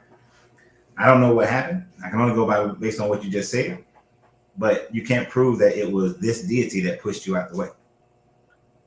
Did you feel hands push you? Did you see a person push you? You don't know if another person pushed you.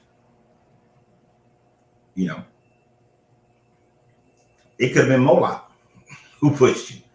Could have been Brahma who pushed you. Just because you believe that it was this guy that pushed you doesn't necessarily mean that it was this guy who pushed you. It could have been your instinctive nature that was like your gut brain that caused you to feel like you was being pushed in, but you just moved yourself. You cannot prove some other deity pushed you. Last night, I'll tell you what happened last night. Last night, laying in bed, I felt like something pushed me on my hip. Right? It was, I don't know where the pressure came from. I don't know what it was. I don't even know. I could have just been dreaming. And in the dream, I felt like something pushed me on my hip. But because it was so close to me dozing off, and I know that I can, if I dozed off right now for 1 minute, in that 1 minute, I can have a full-fledged dream that seemed like it's been all night. So, or it could have been aliens. I was telling Angelina about that this morning, and I was telling her about this episode in Star Trek Voyager where these aliens that was in some kind of energy, some kind of dimensional displacement was able to move among them and perform all these science experiments on them, and they didn't know it. So you can't prove it.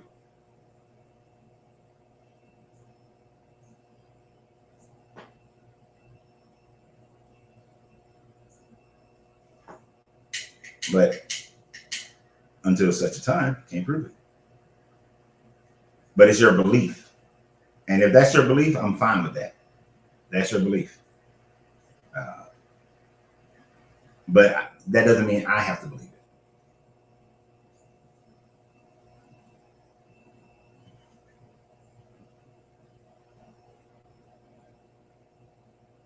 Okay, I'll call you Willie, but I'm not calling you Christ. No disrespect, but that's just from my own thing. I'm not calling anybody Christ.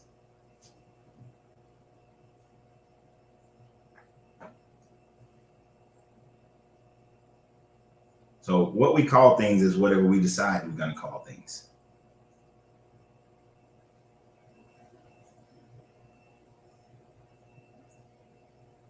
And honestly, yes, Rita, your imagination is that powerful.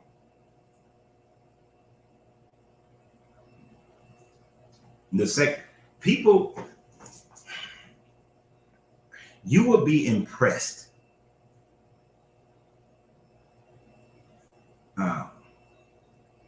And I don't mean to I'm not trying to discount what you believe. If you want to believe that it was God, fine. You want to give that credit to some outside force, that's on you. That's your choice.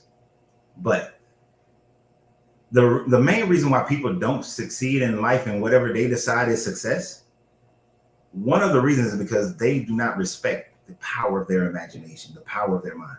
Your mind is truly so powerful that it could cause you to do things without you cognitively realizing what you're doing, right? It's perfectly a good example of that is Michael Jordan was great basketball player. But one of the things that a lot of people don't know about him is that in around his second, third year, he was taught how to meditate and go into his imagination to see things happening, to see it being. And he learned how to imagine that the bucket wasn't this big, but it was that big. And when his imagination was strong enough in a game that it was this big, he was scoring in all kind of fantastical ways because that was the power of his imagination. His imagination seeing the bucket this big, his body responded as if it was a big old bucket, and he was just on it. Larry Bird talked about the same thing, that his imagination, he would sit there and look at the goal and imagine and see the goal get this big, and then he just pow, pow, pow, you know.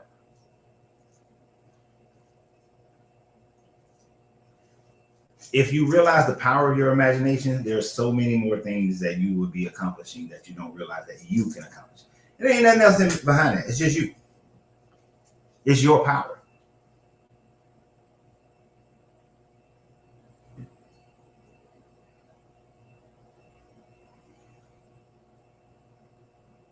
I'm not different from coming in the name of Israel or my God. No, and I understand what you're saying that we're all anointed. I get it. It's just something that I just don't. Just a personal thing. No disrespect. Right. The mind manifests almost anything. People had a mindset of flying, and goddamn it, if two bicycle dudes didn't figure it out. People had the mindset of, I want to be able to sit here and talk to people over in a whole nother city, a whole nother country. They started with the damn telephone. And then we are here now doing this. Somebody had to imagine this first before this came.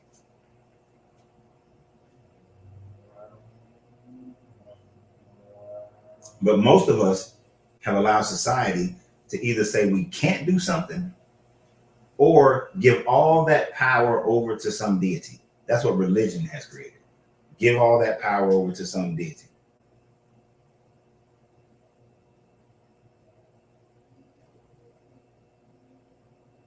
the bicycle. You just gotta be contrary to everything. Who were the first people to figure out man-powered flight? Man-powered flight.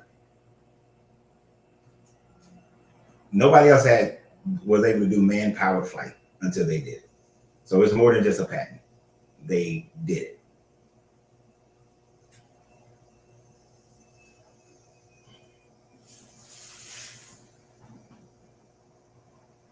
So, but that's one of the things that as you go through deconstruction, you learn that the inward look is the power that you need to grow, to become whatever you want to become.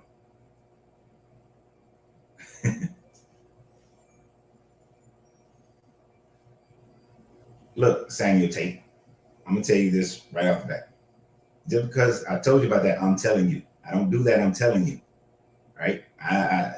You express it, that's not how you mean it, but I told you how I received it. Now, if you can't adjust, because I've always taught people and teach people, especially when I'm doing leadership training, it is the responsibility of the person communicating, doing the communicating, to ensure that the person receiving it is receiving in such a way that they understand it. Somebody telling me I'm telling you is rude as hell. All right? Now, if you can't abide by that, stop talking to me. Stop talking to me. If you can't adjust to how you communicate with people, then you will always be a poor communicator. So if you want to be a good communicator, then understand that you have to mold your communication techniques based on the people you're communicating with. That's why I communicate differently with different people on here as even as we go through this, because I've learned some of their personalities. So I'm going to communicate differently with different people. And this is the last time I'm going to tell you, anybody who's talking to me and they say, I'm telling you, I am not your child, I will not be disrespected in that way. And okay, telling me to stay, see, you got problems, bro. I ain't got time for you. You don't know how you are very, you don't know how to learn. Then you're gonna tell me stay focused on the top. And I wasn't capitulating nothing. The Wright brothers, I was about to explain to him how the one thing that I really wanted to do in life, if you said that what did you want to do ever since you was a child, and that was to fly. I've always wanted to fly. I'm still gonna fly, but I've always wanted to fly. So I studied the hell out the Wright brothers, the whole process of man-powered flight, those who gave up, all that stuff.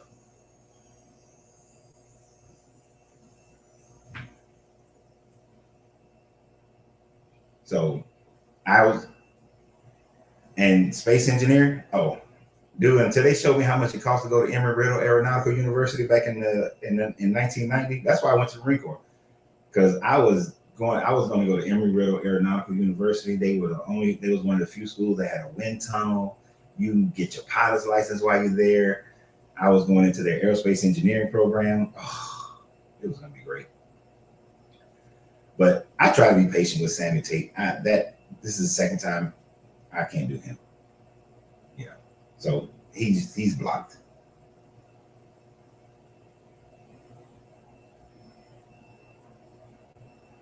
Say they're showing Christian commercials before I start the stream.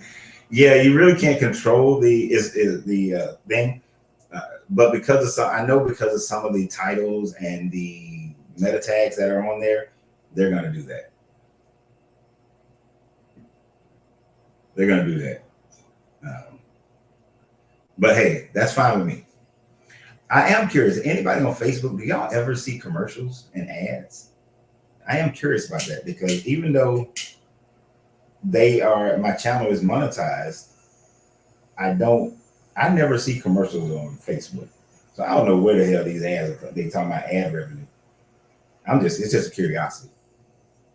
Oh, so you do? Okay, so Debbie, you see ads, but Alan, JD does not. Willie doesn't.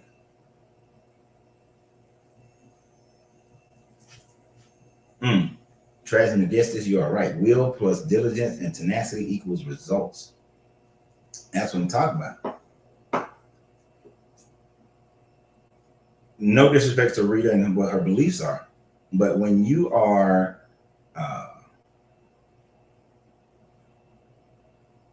when you recognize the power that is within you and your own will and your mind to be able to manifest things,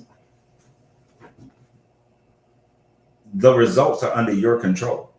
They're not under the control of some deity who is telling you that you have to marry a virgin, some deity that's telling you you got to perform all these sacrifices, that if you got crushed testicles, you can never enter into heaven. It's all you. Not on the lies, but the reals. Okay. Yeah, I don't mind a person disagreeing with me. Who said that? LaQuinn. I don't. JB. I like JB. Reminds me of the Jungle Brothers. I was just listening to them yesterday. But I don't mind people disagreeing with me. I encourage people who disagree with me. Now, it makes for livelier conversation sometimes. But when they just can't be respectful in it, you got to go. If you guys was on here Friday, I warned him about that. I'm telling you, and how that's received by me. But if he wants to continue to do that and then not listen to what I'm saying and how it's received and not adjust, then you got to go. Because if one of you guys were to say to me that the way I speak to you or a certain terminology is overly aggressive, I would recognize that and say that, okay, let me put it in a way so that they can receive what's being said and not be focused on the disrespect. Because that's what good leadership does, and that's what good communication does. Like when I do leadership training, that's what I talk about. That's one of the things that I talk about. Because how you communicate is vital to the success of any endeavor. So I ain't got time for that nonsense. So yes, he had to be blocked. But other Christian people who come on here, I don't mind. I think there was another Christian that came on here, but they haven't said much because I know I've made videos based on some of their Christian commentary. They haven't said much. But if they did, they said one thing, and I don't mind that. I don't. So we good. Even Willie, I don't agree. Me and Willie don't agree, but we're fine in our conversation. This is how people should be. We should be able to just talk and communicate with each other. Did I ever read about the Indians who invented an aircraft 5 years earlier and that it flew longer? No, I didn't know about that, Boondocks. His name never comes up, so he got a Boondocks picture on YouTube. That's why I call him Boondocks. I didn't know about that. Oh, yeah. I'm going to go research that.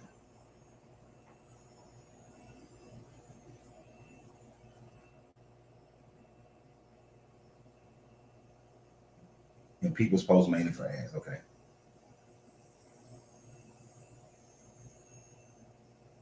Yeah, that's what I was talking to on Friday. Gnostics.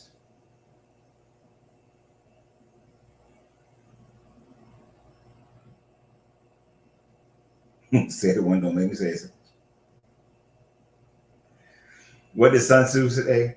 If the instructions are given but not followed, then it is on the leader. It is on the person giving the instructions. But then when the instructions are made clear, but still yet not followed, then it is on the person. And that's the art of war. And he was talking about leadership and how things flow. And if you read that story by Sun Tzu, he was cutting off some heads in that story. Once he cut them heads off, everybody got in line.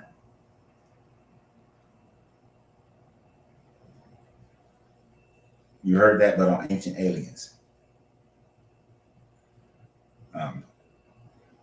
I know that there was now when you look at some of the things in like the Aztecs and Mayans and then the Kemetic, they got little airplane looking things and helicopters. So was there did the previous civilization before the Younger Dryas have man flight or man flight or powered flight? According to them glyphs, they did.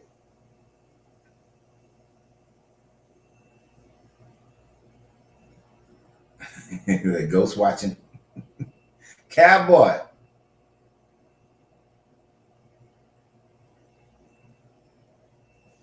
Yeah. If you guys, what was it? Von somebody who wrote Chariots of the Gods. Von Dinkin. What is his name? Something like that.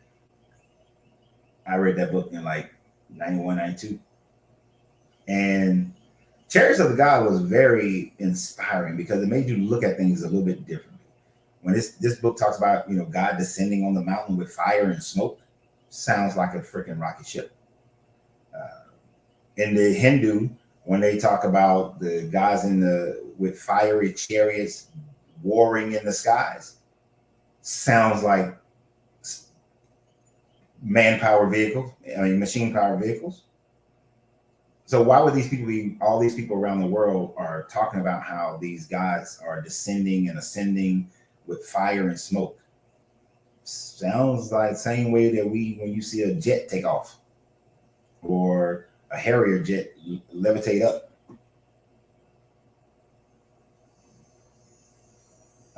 Coach, is that kind of what leadership is? The ability to be able to relate to the masses, to where everyone understands you and gets it. Yes. Now, everyone is very strong because, like this one guy taught me, he said there could be a room of 10,000 people. 9,000 may listen to me and understand it and get it, but that other 1,000 may listen to you and understand it and get it. Yeah, Eric von Dinkin. Yeah, we're gonna go with that, Eric. But yes, the better a leader can communicate, the more great communication is where the majority of the masses can understand what you're saying and receive it. The helicopter on that glyph was overwritten by another glyph, which made it look like a helicopter. It wasn't. Trust me, guess it. That's what that Egyptian, the guy in charge of Egyptian antiquities in Egypt, came out with. But I don't accept that. I don't accept that. And there are other scholars, other Egyptologists who are like, no, that's not what happened.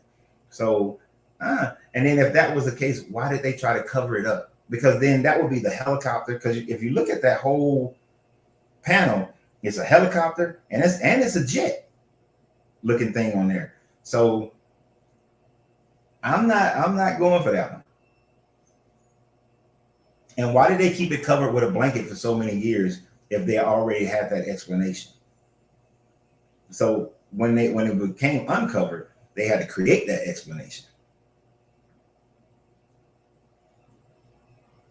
So the jury's still out on that one. I understand, but that overwriting, because they was also saying some of the scholars, the Egyptologists, were saying that who go against that guy, and that guy is, he's sketchy, man. He's trying to maintain that everything is whatever they already said it is. He's not open for new understandings.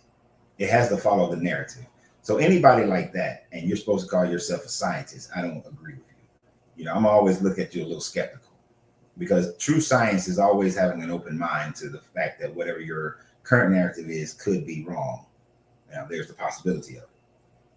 But none of the inscriptions look older. They're all looks to be done at the same time.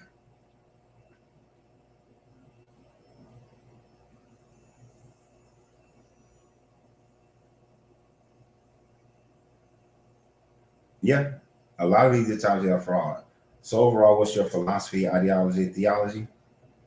Uh, that the the purpose of you, I don't want to say purpose.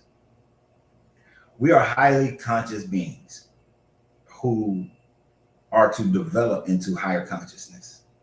There are multiple pathways to get there, but there is no deity that is lording over and geppettoing our lives to force us to go one way or another. That we will continue to exist, whether you come back to Earth or some other planet or some other plane. But your consciousness constantly moves on and on, trying to grow in its enlightenment and understanding of the universe, on the matter plane, the atomic plane, and the spiritual plane in order to ascend higher. There's no such thing as heaven. There's no such thing as hell. There is just continued growth or, well, continued, growth or continued decrease in consciousness. Now, can your consciousness ever be a snail, a blade of grass? No. But you either devolve to the lower state of the complexity of our consciousness, which is what we would today call an ignorant, evil, base level, low vibrational person or being, or you rise.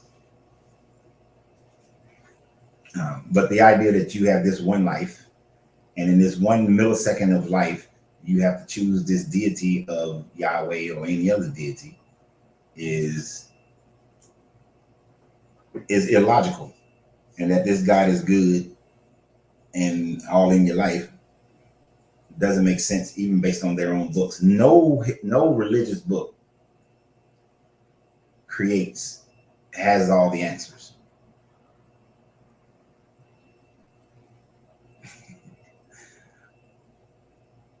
If it's BS just based on your belief, okay, then for you it's BS.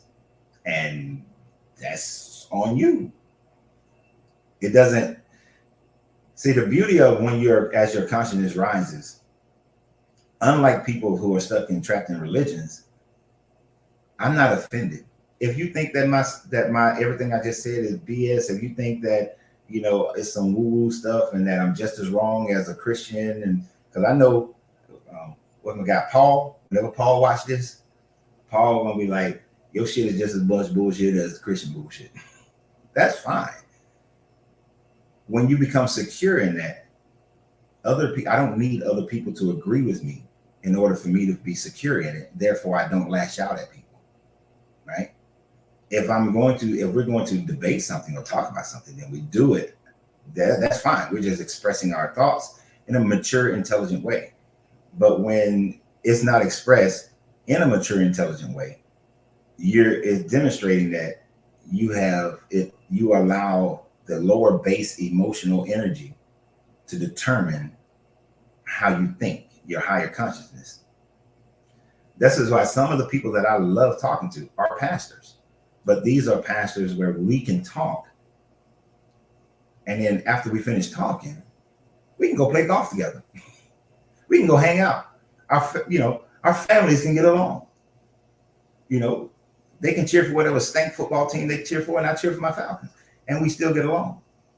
So, because their consciousness is high enough where they can say, I'm a Christian, I'm gonna stay a Christian, I'm gonna live, die Christian, and that's all I need.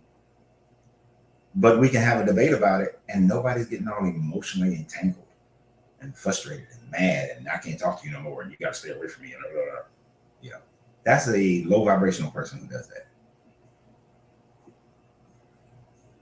We're gonna do a video about the archons. I gotta re-educate myself on archons again. Egyptology is just there to hide the truth. It's like the religion of the real. Yeah, there's the Arab Egyptians, like most cultures, want to keep things that are in supportive of their ideology and their nationality. So half of them I don't trust. My favorite Egyptologist was John Anthony West. He was, to me, one of the best Egyptologists because his thing was wherever the facts lead, that's where he's going to go.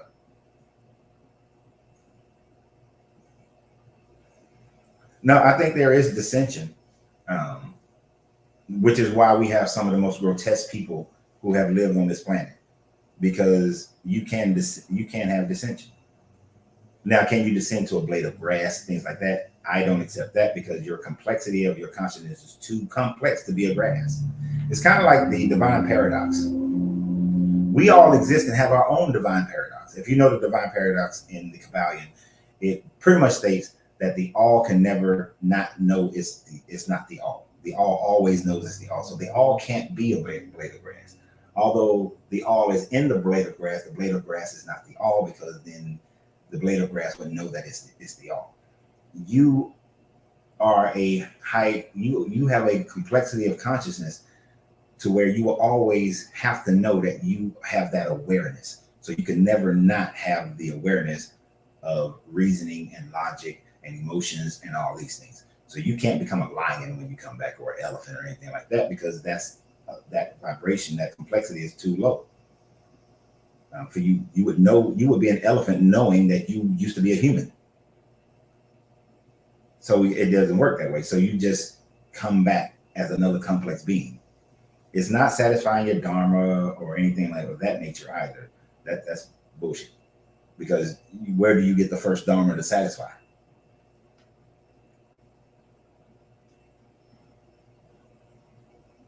Have you found the correlation between the scapegoated characters being on amalgamation that makes the locus of revelations, even the consequences of the sting is quoted by Jesus?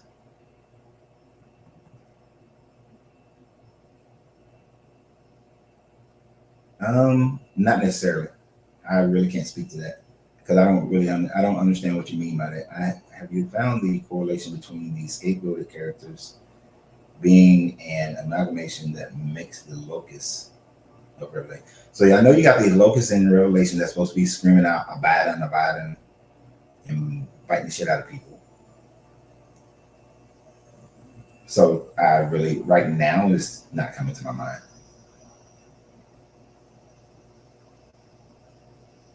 I've never read the world hates the disciple scriptures.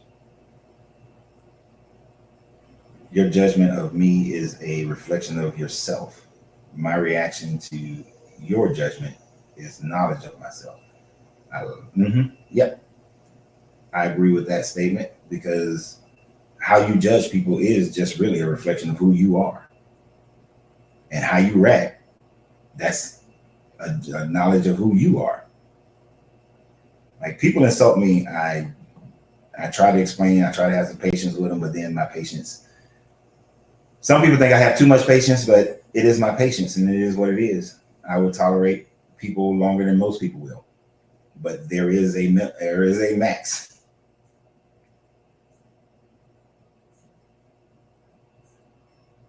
How about the ritual they played in New York last night? I didn't see any. I didn't. I don't know what that was. Was there some kind of rededication or something going on with 9/11 last night in New York? I didn't see it.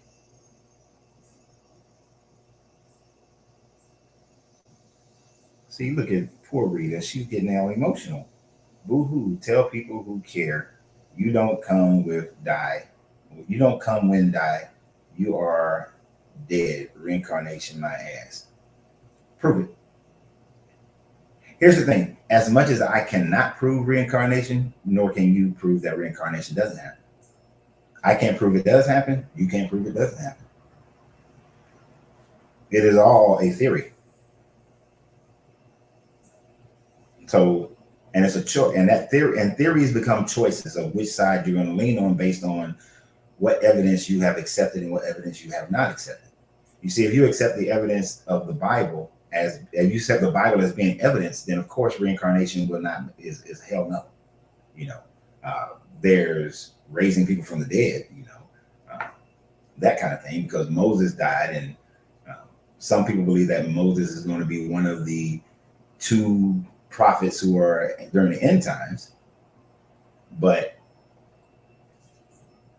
that's not reincarnation as much as it's just raising the dead like Lazarus. So depending on what evidence you accept is that determine what afterlife kind of theory you will accept as well.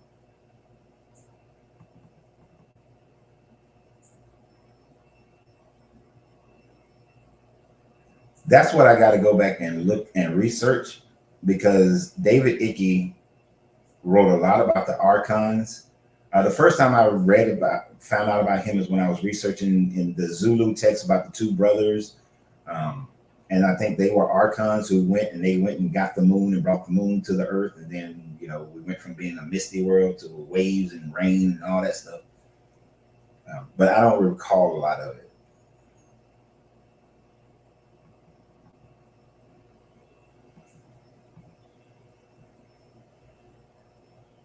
Yeah, and reincarnation makes more sense to me than you have this life and you either going to go to heaven or hell based on the Christian God, or you're going to heaven and hell based on the Islamic God. You're going to go to heaven or cease to exist based on the Judaism, or well, with Brahma you reincarnate, with Buddhism you reincarnate.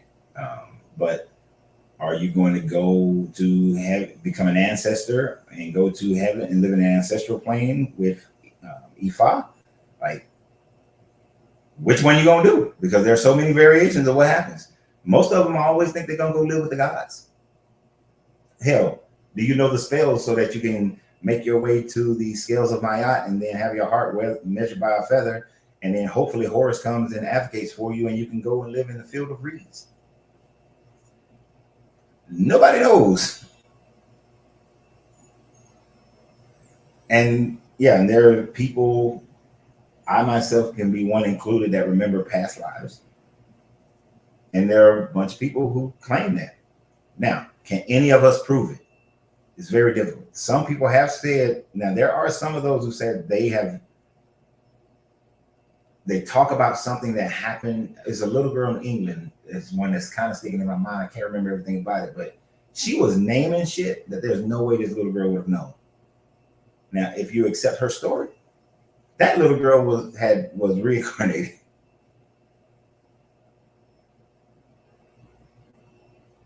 Irrespective then it comes to addressing an issue. Anyway, look, I haven't always been this way.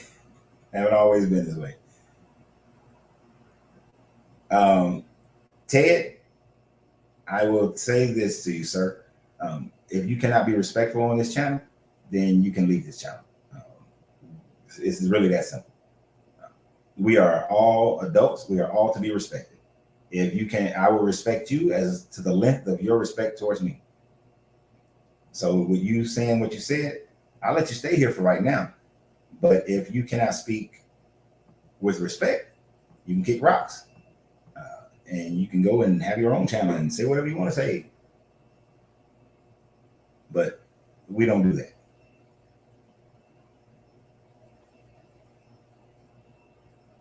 Soul trap too, but it's not a good thing. Reincarnation is bad for us.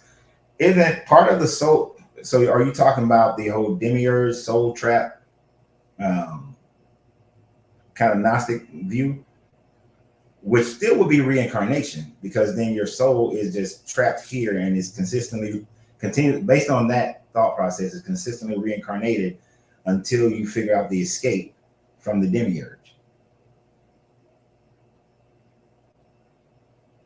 I think the proof is in your dreams, because you have people in your dreams that you have never seen. Dreams, I do agree that dreams are part of understanding and connecting with past lives. It can also be done through intense meditations, but the hard part about intense meditation is that your conscious brain will try to insert or create what it desires to be a past life. Like when people are like, oh, I was a king and I was a queen. Everybody wasn't a king and a queen. Somebody was a pauper. Somebody was a peasant. Somebody was enslaved. Somebody was, beaten.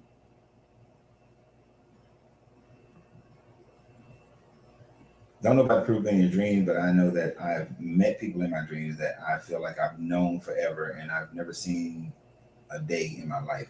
Hence the woman in your dreams. Yeah, and I've had that experience as well.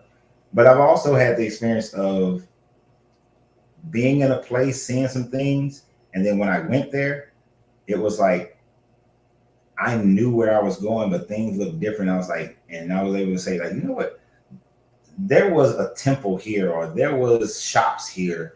And then when I went and researched that area, come to find out, 1,000 years ago, it used to be, this was a market, a street market.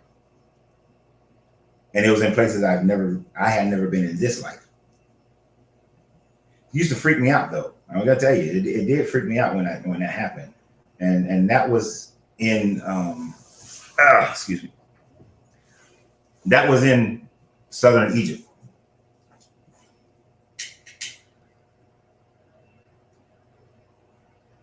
So there are right now, one of the biggest reasons I want to go to China is because there's a village in China I've never been to. I've never been to China, but there's a village in China that I have very, very distinct memories of. And I want to go and see if those memories, if I can find out if what those memories are, did that place used to look like that? It might be a little bit hard because it would have to have looked like that a good 300 years ago.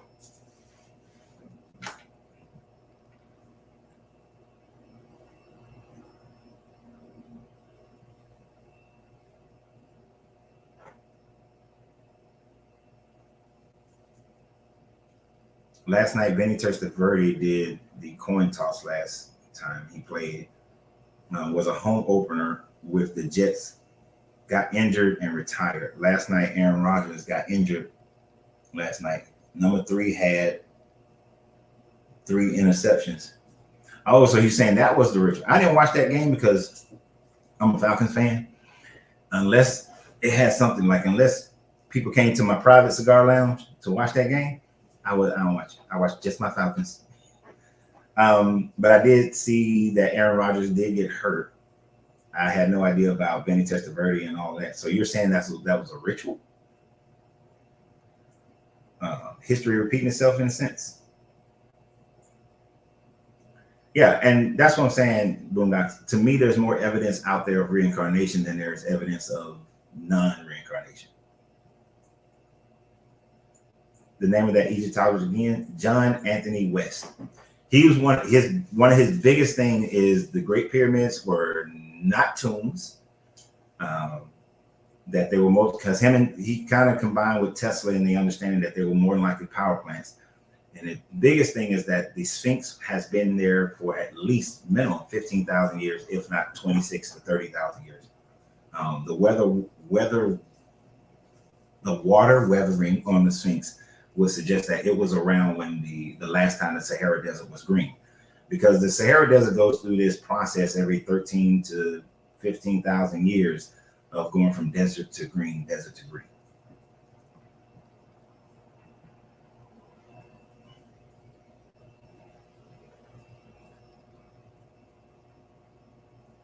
I do remember hearing about the lady who was able to read hieroglyphs and she had never learned. Yeah, there's just too many things out there like that. These things don't kill you, but let them know they have sinners. The locusts are the manticore, the Martis Mars man. When I return, I will come to bring peace, but I will bear a sword. Yeah, I've never read that scripture book, so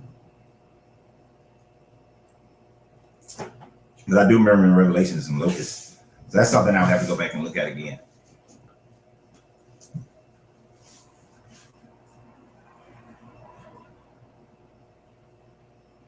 Yeah, when I was in southern Egypt, and I was in this little town, I was like, damn, I've been here before. I know I've been here. It was like I had this feeling like I've been in this place before, but I know I had never been to Egypt. This is my first time in Egypt, and I was like, and I was, you know, talking to this scholar, and I was like, I said, for some reason, I was like, it seemed like my memory saying this used to be a marketplace. And he was just looking at me and he was like, yeah, like 3,000 years ago, this was a main market street and everything. And he was like, how'd you know that? And I was like, I don't know. At the time frame, I mean, I was what, 20 years old? I was like, I don't know. And I said, I just feel like it just seems like a memory to me, like I've been in here. And then, that's when I started learning about past life regressions and meditation and all that kind of stuff. Talking about a near-death experience and the people who saw beings that wanted the person to go back to the body. Yeah. Now, near death is exactly what it is. Near death. You ain't dead, but there's a level like that near death experience. It's a little bit, to me, it has a little bit of in it, because when you have a near death experience or you die, actually, there's a huge amount of DMT that is released in your brain, which allows for your consciousness to expand. But when people, it's also like we've been conditioned to see certain things as well. So I look for the nuances in those near death experiences of things that can't be identified and said, well, if you've been told over and over and over again that there's a light, then of course, when you have this experience, your mind is already conditioned to see a light.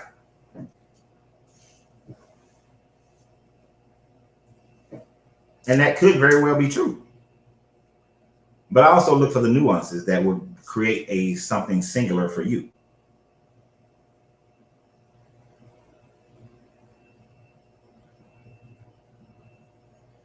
But yeah, if the concept is real, you do have to get out of the reincarnation cycle. I ain't trying to keep coming back here. Earth sucks.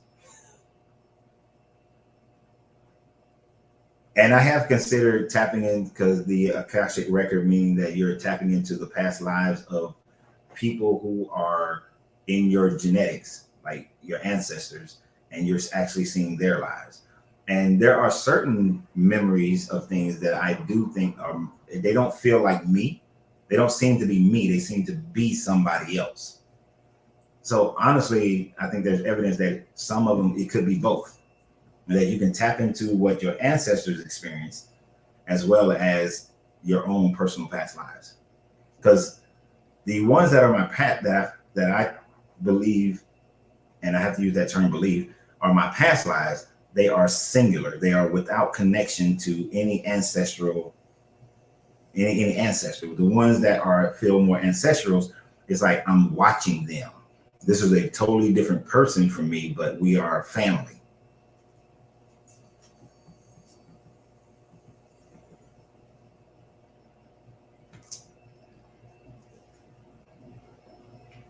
The character Jesus said that he was hated first, but Cain was hated first. The kiss of betrayal is associated with the scorpion. Scorpions sting, the kiss of death. Also, vipers, the pit viper. Yeah, and yeah, Cain was hated first according to this story. So there would be a difference in the thought process.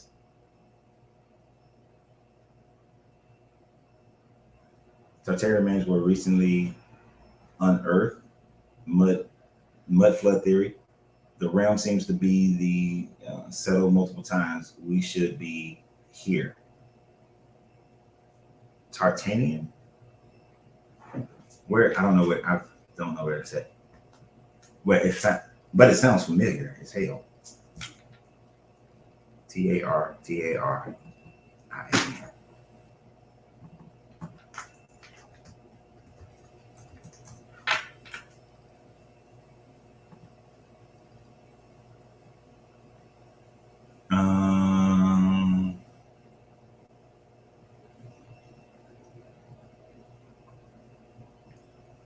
The Tartanian conspiracy theory. The Tartanian Empire, Central Asia, Siberia, Indian place name. Okay, interesting. Have to come back to that. Always love to find some new archaeology.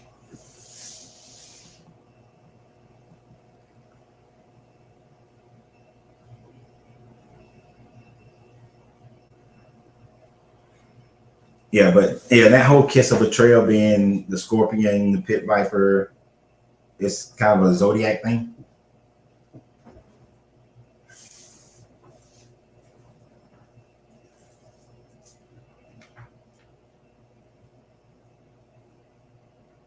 Yeah, the Bible is definitely a plagiarized book. It's definitely a book that has incorporated mythos from those regions around it. Um, Even though, and when the things that you can lend more credibility towards, Was there some type of flood that happened? Sure.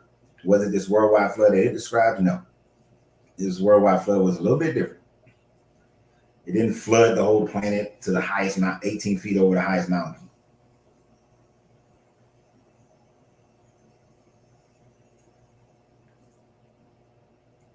But it does. And people don't even realize the Bible talks about a third eye. When it talks about let thine single eye be clear.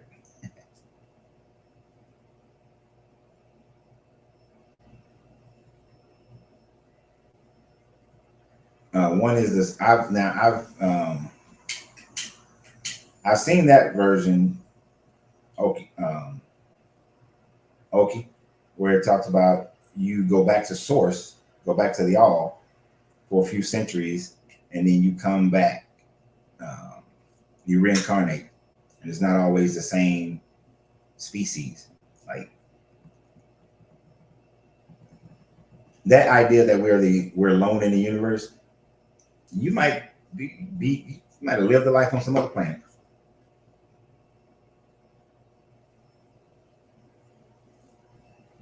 I keep posting the short videos. Thank you. I appreciate that.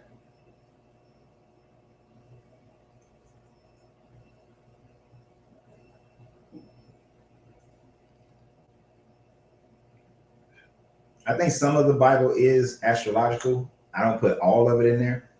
I think a lot of it they're talking about actual beings. The Cain and Abel, honestly, I think they're talking about different people groups, not individuals. So the Cain and Abel story might be the first war that these people talk about, but it's also more than likely they literally mean a Cain and an Abel because they're trying to create their own history at this time frame.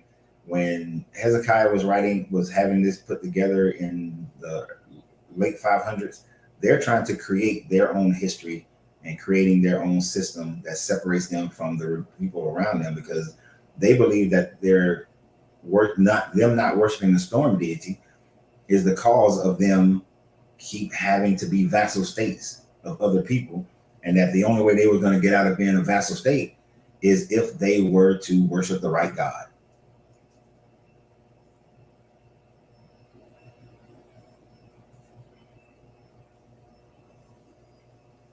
Now, I haven't seen that one about the Sphinx being over 800,000 years old. That's a long ass time. Now, I've seen the 30, the 26, the 13. I've seen the 15,000, the 26,000, and 30,000. I haven't seen anything about 800,000. That would be some interesting because for something to last that long, that's some hella construction.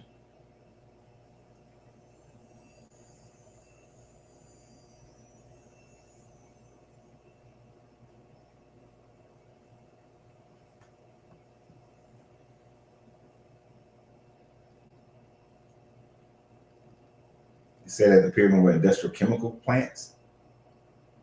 The reason is that they have chambers which exactly resemble a chemical distillery device that we use today.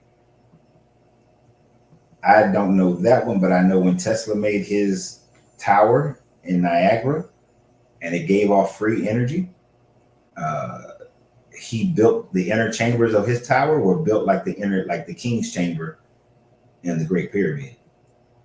And the fact that it sits over a water aqueduct and the Nile River used to butt up against it, probably. I'm leaning towards Tesla's idea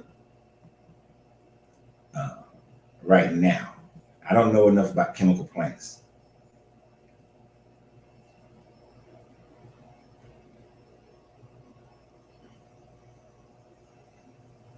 So they scored 22 points on the 22nd anniversary. You know, I got the perfect person who, if he was here, he would be all with you on that one, Marcus. Because he does believe the NFL is rigged and they rig it for certain things.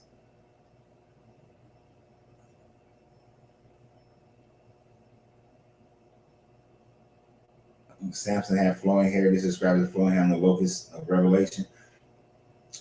The locust had flowing hair in Revelations. I haven't read Revelations in a while, but I could, when they write a lot of these things, they do try to use symbolism from previous stories to help validate their current story. So I can see that.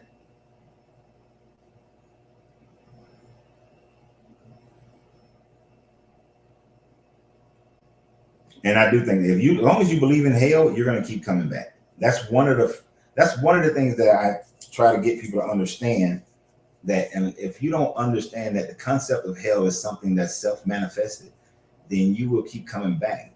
You have to first realize that there is no such thing as death, and then there's no such thing as this eternal punishment. As long as you believe there's an eternal punishment, you will receive an eternal punishment. Because none of these religions teach you that these religions don't teach you that you can get out of it, or you are good enough on your own to get out of this hell. There's always some scapegoat, some justifier person that's got to get you out of it. And invariably, that person, you don't even think you're worthy of that person.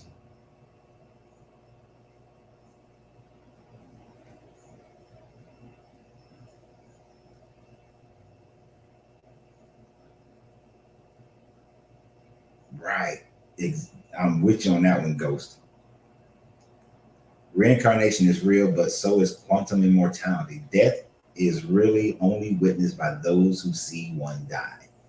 The one who does, the one who dies continues life and may remember or have a sense of death happening. Exactly. You have a sense of the transition, but not a sense of death. Like, we don't want to do it. Like, if I saw that man across the street were to die, I would see his body die, but his consciousness has already moved on, and he's not experiencing that death anymore. He may feel the transition, but have a sense of the transition, but that's it.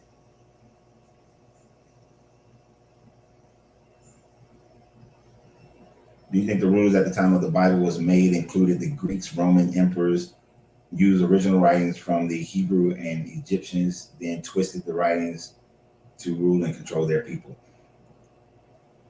Most certainly, not so much the Greek, but definitely the Roman. If you look at it from a true historical standpoint, based on what the history that we got, Vespasian was sent into. Now think about it. What you think about this? Nero called in Vespasian to put down the Jewish revolts.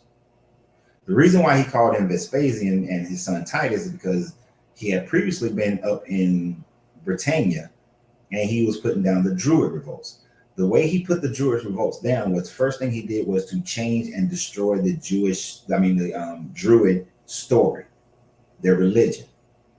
And he did so. He destroyed their religion. This is why when you see these people walking around, they got these Druid ruins. They have no idea if those are the actual runes, because he destroyed all of them. So when he went into Judea, he understood, the first thing he wanted to understand was the Jewish story.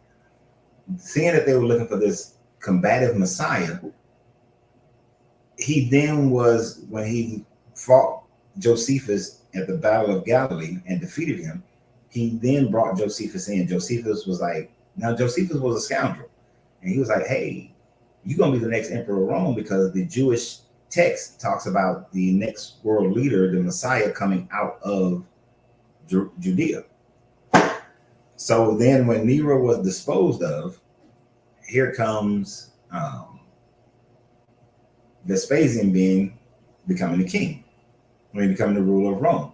And he used that Jewish story to help him to be deified in the imperial religion.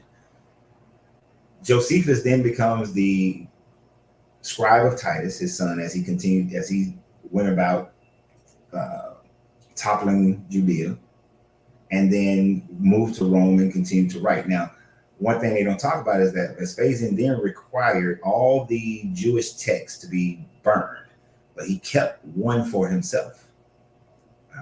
He kept the one for himself in his archives, supposedly. Now, of course, Rome has been sacked and burned 3 times since, so none of that data, none of those writings are probably lost to fire. But this is the story. This is what's reported.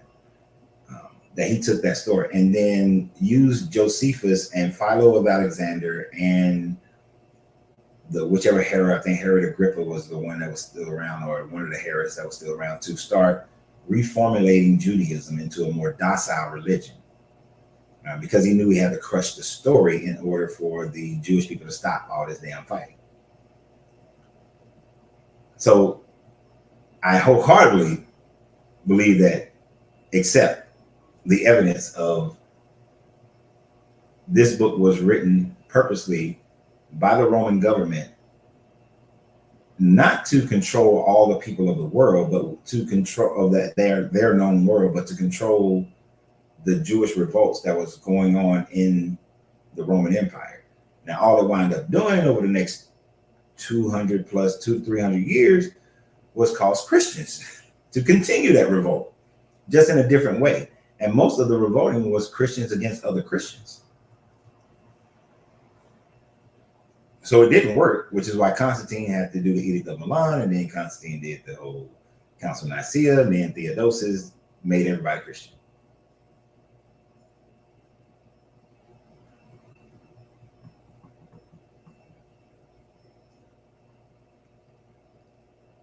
We hold this perspective of life while simultaneously living in many realms, experiencing dreams are connected. Life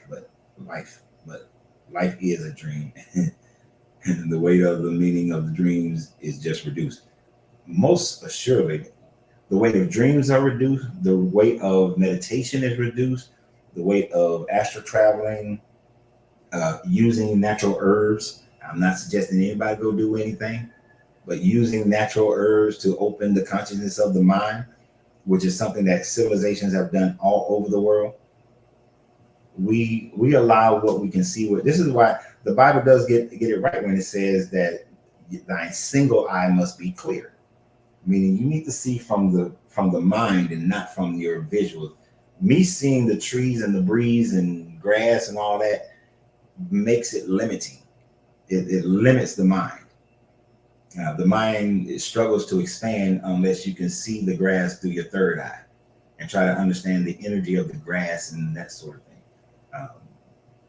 Which understanding the energy is a whole nother dimensional plane of consciousness.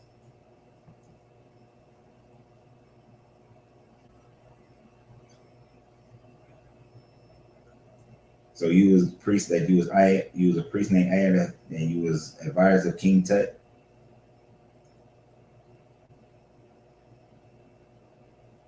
Oh, and you looked it up and he was a spiritual advisor. Well, sir, I'm mad at you about that skybox, because you should have told King Tut to continue with the Octen and not go back to the Kemetic gods of Ra.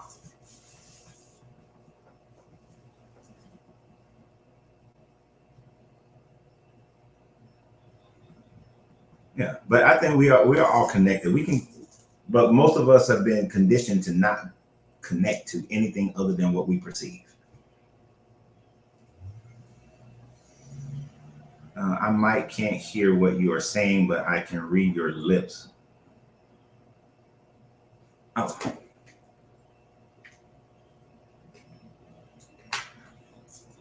Can y'all hear me? I'm sure y'all can hear me.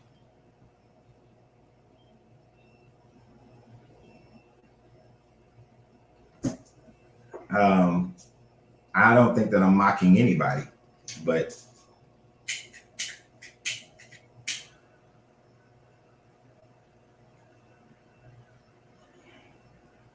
so are you deaf real? And I'm not trying to be mean. I'm just asking, because that's what I would take from that you're saying that you can't hear, but you're reading my lips.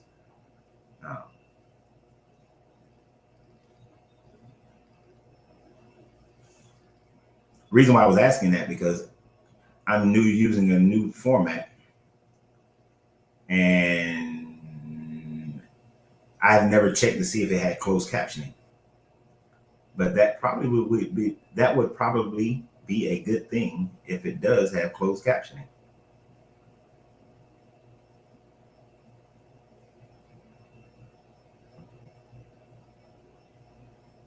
Your avatar automatically share screen, shift everything. Audio.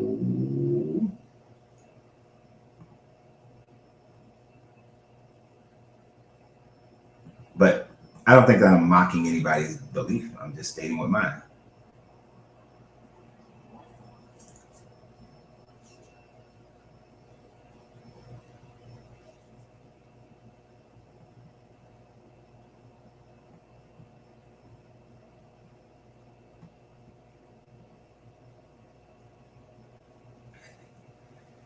And if you believe all I've done is hurt people, then you might want to really delve into yourself and your confidence in what you believe.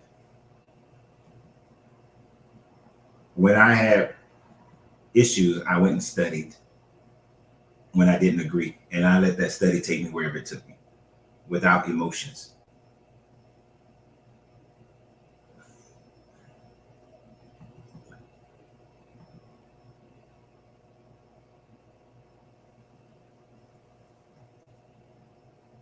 I'm going to look up Tartarian or Tartaria.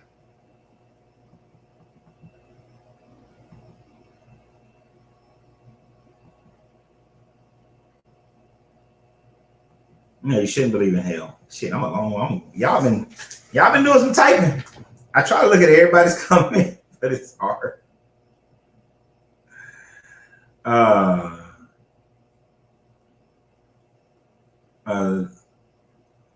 I do think that some of it is zodiacal. Um,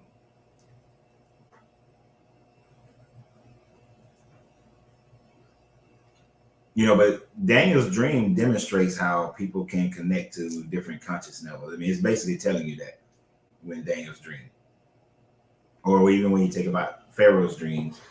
But now some of those stories are borrowed from other people because the Kemetic have a story about a dude interpreting Pharaoh's dream, but the interpretation was different. It was like, until we rebuild this temple, then we're going to stay in this drought, not the 7 years of drought and the 7 years of feast.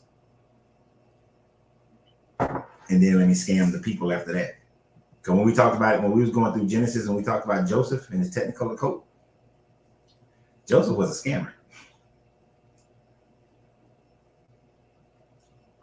So you don't believe in heaven and hell, the Bible's version, but you do believe in the continuation because we already know energy can either be can't be destroyed, but just transfer from one to another. And I think that your consciousness is complex enough to create your own hell.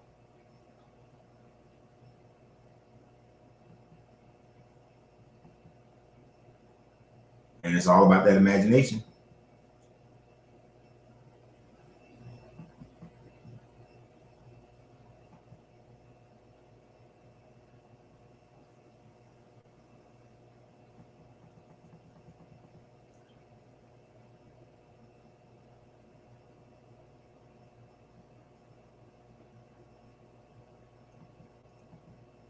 No, Rita was talking about me.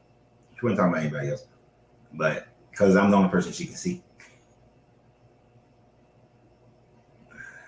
But I was wondering if I'm gonna have to research StreamYard and see if it allows for closed captioning, because that would be good for people who can't hear.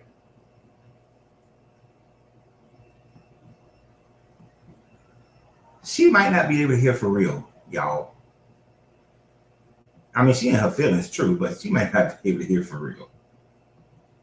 Well, I think she's in her feelings. She's typing as if she's in her feelings.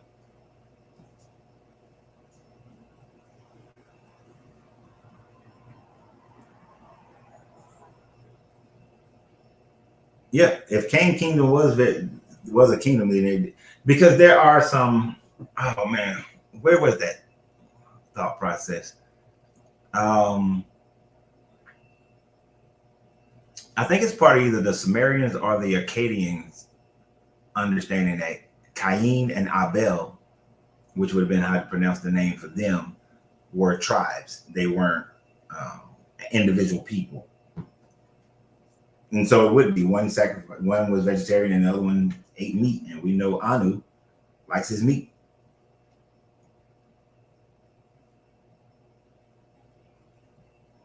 Well, not Anu, Enlil likes his meat.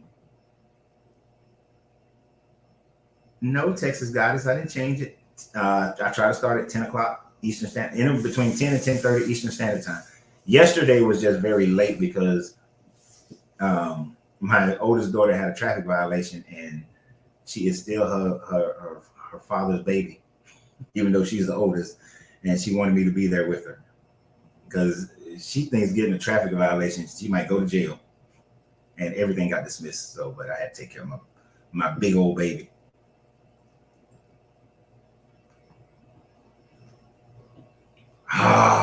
Jesus, Joseph and his Technicolor coat. What I was elaborating on that part was that Joseph, when you look at the story based on Joseph, look at what he did. When he finally got hooked up with Pharaoh, there's going to be 7 years of feast, 7 years of famine. So for the 7 years of feast, he collected grain from all the people as a tax. Then when the people were impoverished for the tax, he then sold the grain back to them, to which he had took from them as a tax for them to get more money. Now, once they didn't have any money, he then started taking all their cattle in exchange for food, for grain. And then he placed his brothers as cattle herders, to maintain the cattle for Pharaoh, because now all the cattle of Egypt are now belonging to Pharaoh. So his brother and them his nepotism was put in place. And then the more and more the people became desolate, he even began to take them in as slaves because they wanted food. He took their properties, their farms, and took them in slaves. He basically used the 7 years of feast and 7 years of famine to enrich his own family and to put everybody under state control.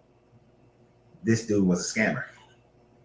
Now, there was another Pharaoh about 200-300 years prior to that. He had Yusuf, who was a Semitic person. He interpreted a Pharaoh's dream and said that, no, you're going to continue to experience 7 years of this famine until you rebuild this temple that was in the southern part of the Nile. And after he rebuilt the temple, everything went back to feasting for people, but he didn't abuse the people. But Joseph, he abused the people.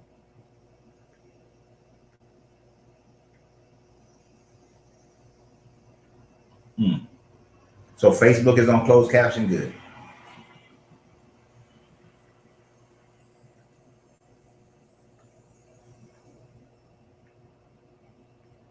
But that's why I say he was a scammer.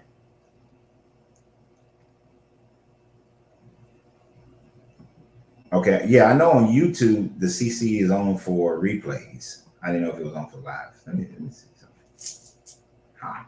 Did I get him? Nope. See, I'll leave a little Nat alone if he quit trying to find my face.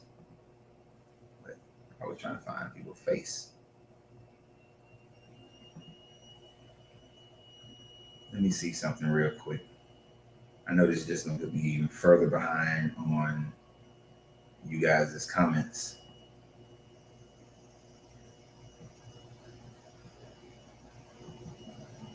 All right.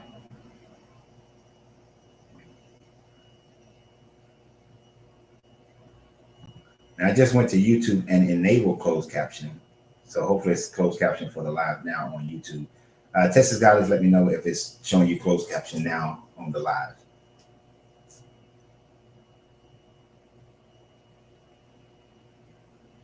Maybe something within the person's own settings as well.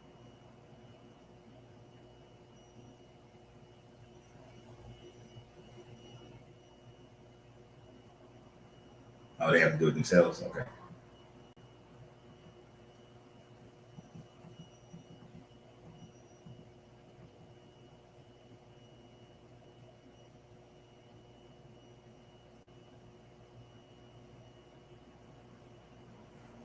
The Kemetic have a point with that trial of Osiris. Imagine experiencing the things you've done to others and then punishing or judging them. But it's really you. Yeah, it is. It's really just you. Even the Osiris thing and you being judged, it's really you. You are your own judge. Nobody judges you but you.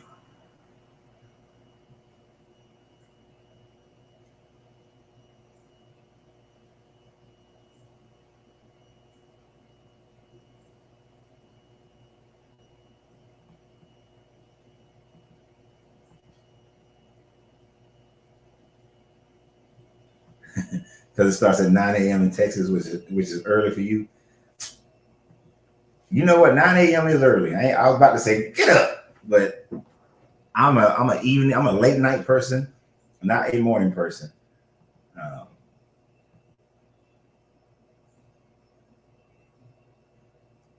because if you was with back in the day, shit, these lives last. Well, hell, even now they lasting 3 hours.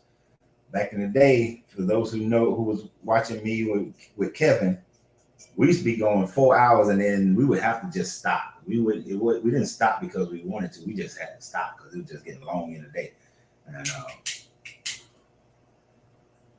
I was watching Kevin. I didn't watch it, but that Joker did a 7 hour damn podcast last week. I was like, God damn, boy, 7 hours? That's a long time.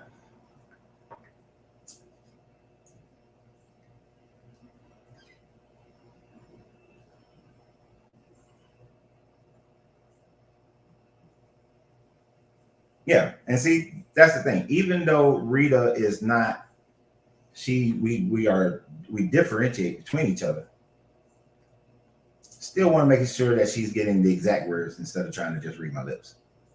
Uh,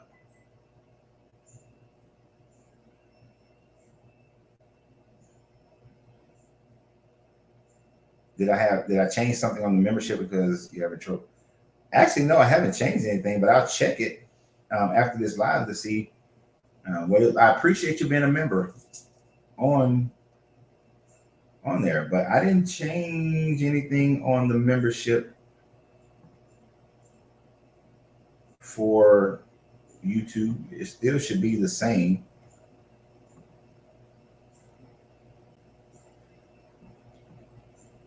Um, and understand when I set up subscriptions, now that I got time, I will start doing more things for people who have subscriptions on YouTube and Facebook. Um, extra videos, extra commentaries. Um, the main thing about people who are on memberships, one of the main things right now is that the subject matters that they want videos done on, uh, I try to make it a point to make sure that I do those videos, out of that appreciation for supporting the channel in that way. But I'll check it when we're done.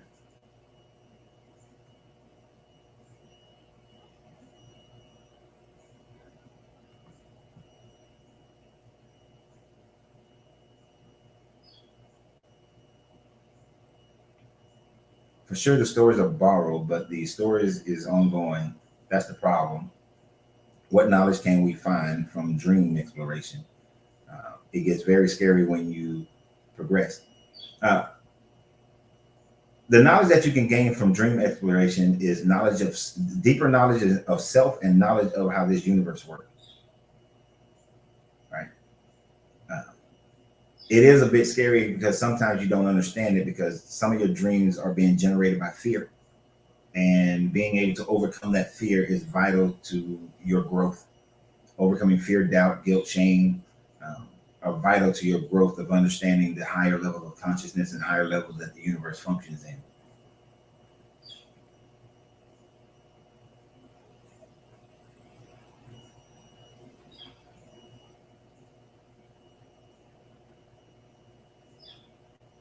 And when you experience pains and things like that in your dream, your body, your physical body can oftentimes respond to it.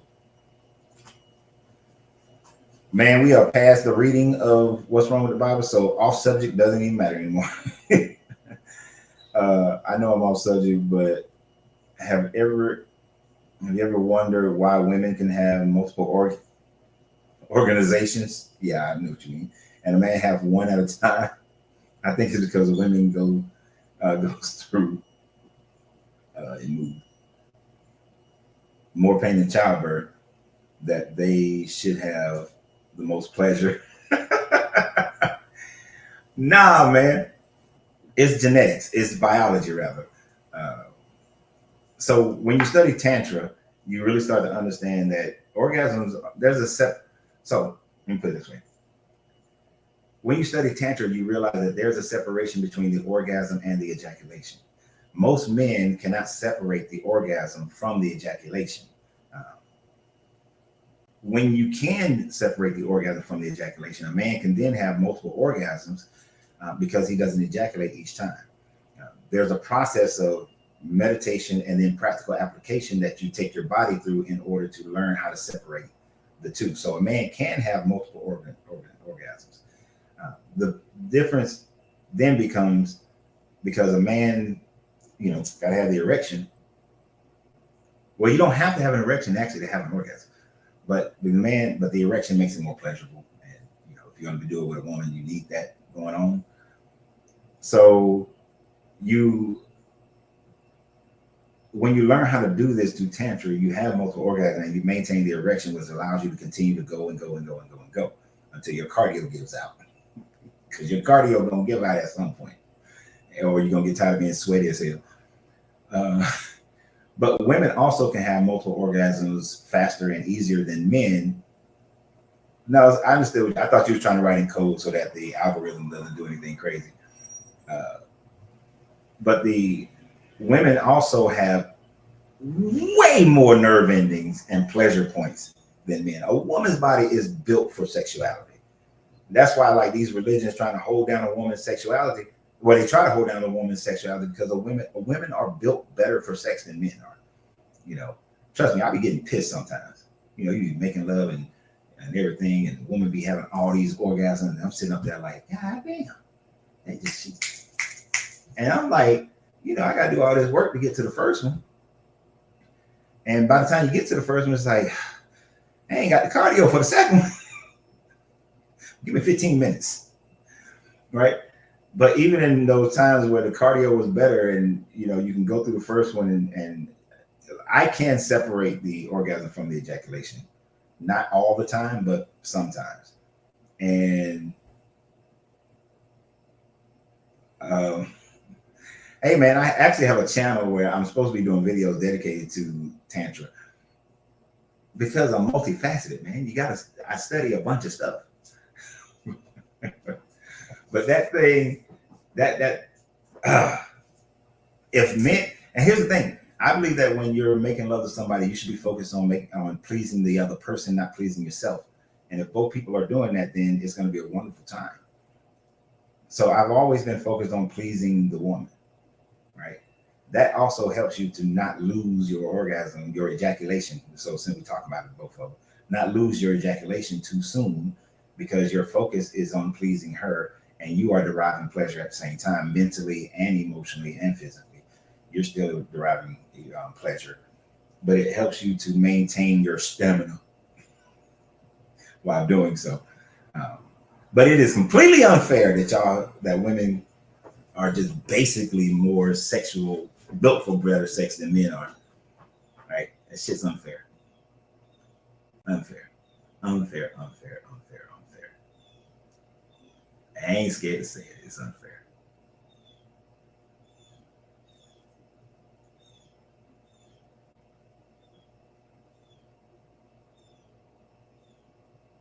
No.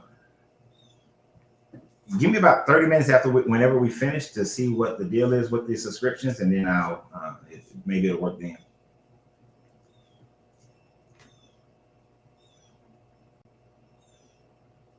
Have you ever wondered what the unified language of the builders of the Tower of Babel was?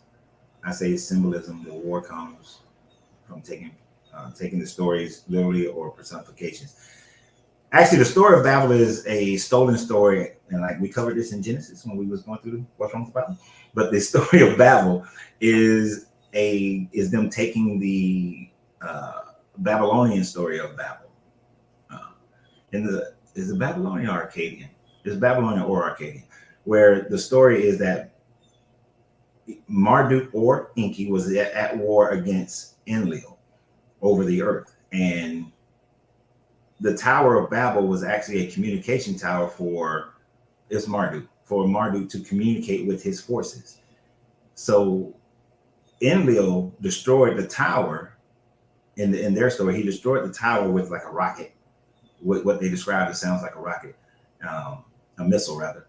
Destroyed the tower, and in destroying the tower, Marduk's forces weren't able to communicate with one another, and then Enlil was able to defeat Marduk and push him back into Egypt and out of the Levant. So that story was then later changed because Babel actually means gateway of the gods. It's similar to a word in the ancient Hebrew that says confusion, but that's not. And so that's how they related it when they came out of Babylonian captivity, because they would have learned that story when it was in Babylonian captivity.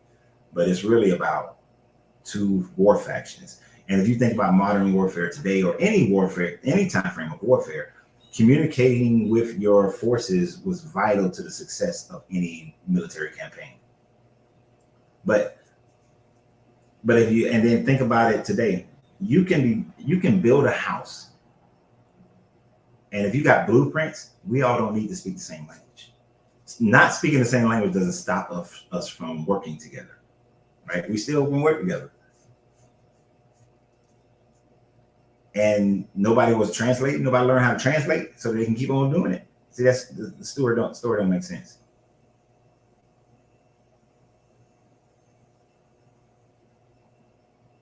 It's hot. This 20 times 30 deck is killing me. 20 by 30. What you out there? Staining the deck out in the hot sun or something, Christian?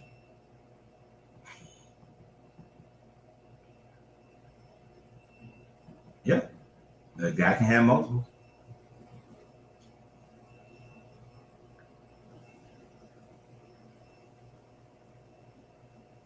I don't think that we were reincarnated to other species of animal because our consciousness is too complex for you to come back as a lion and you not have the ability of reasoning and emotional connections that you have at the level of consciousness that you're at now.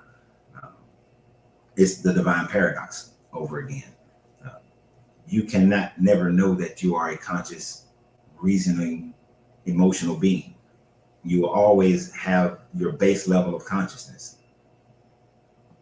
It's just like the all cannot be a blade of grass, although the all is in the blade of grass. It cannot be the blade of grass because the blade of grass would then know it's the all. Marcus.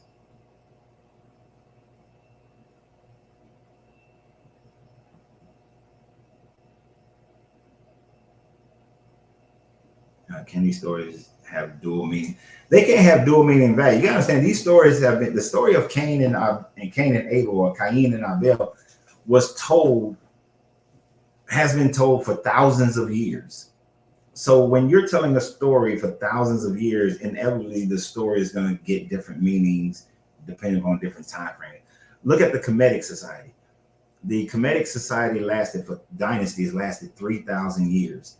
And the origin stories of the universe based on that 3,000 year period changed multiple times, because you're not going to be able to tell the same story for 3,000 years. It's going to change. It's going to change its meaning. How can I learn to slow down the dreams and stop projecting when I don't want to? It drives me crazy. Can you help?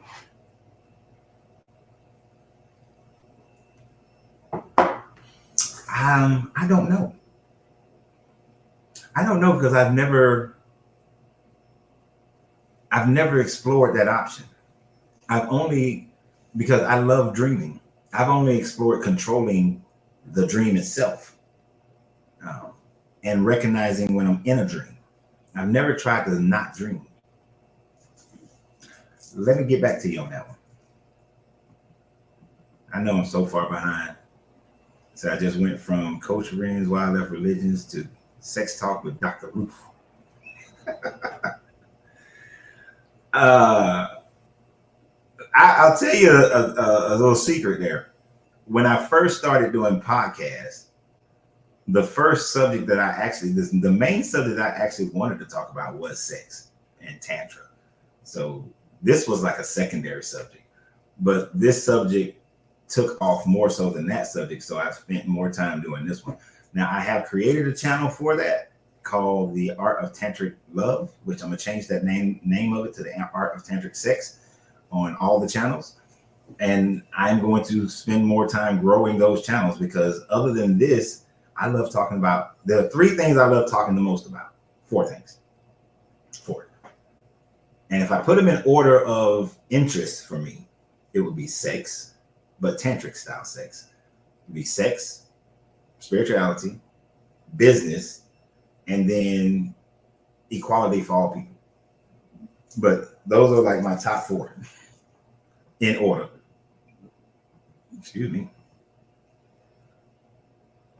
How do you sign up a consultation with me? You go to coachrenz.com and there are different programs. But if you just want to do one-on-ones for each, like go session by session, there's a session for that too.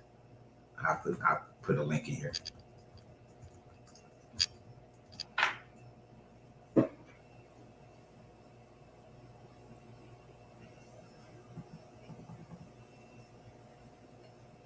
But yeah, that's how you sign up for sessions with me. I generally like to, like, you're on YouTube.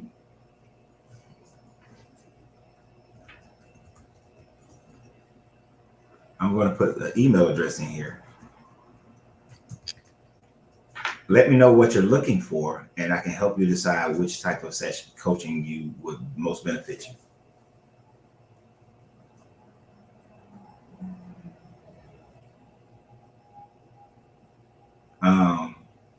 Autumn is the fall. Adam and Eve is highly coded. What is the fruit? What did they actually experience and learn, knowing that it was allegorical fiction? If you look at it from an allegorical perspective, you can derive many different lessons from it. You can look at it as a summer, spring, winter, fall thing. You can look at it in the story of God, of man's growth from birth to childhood to adulthood.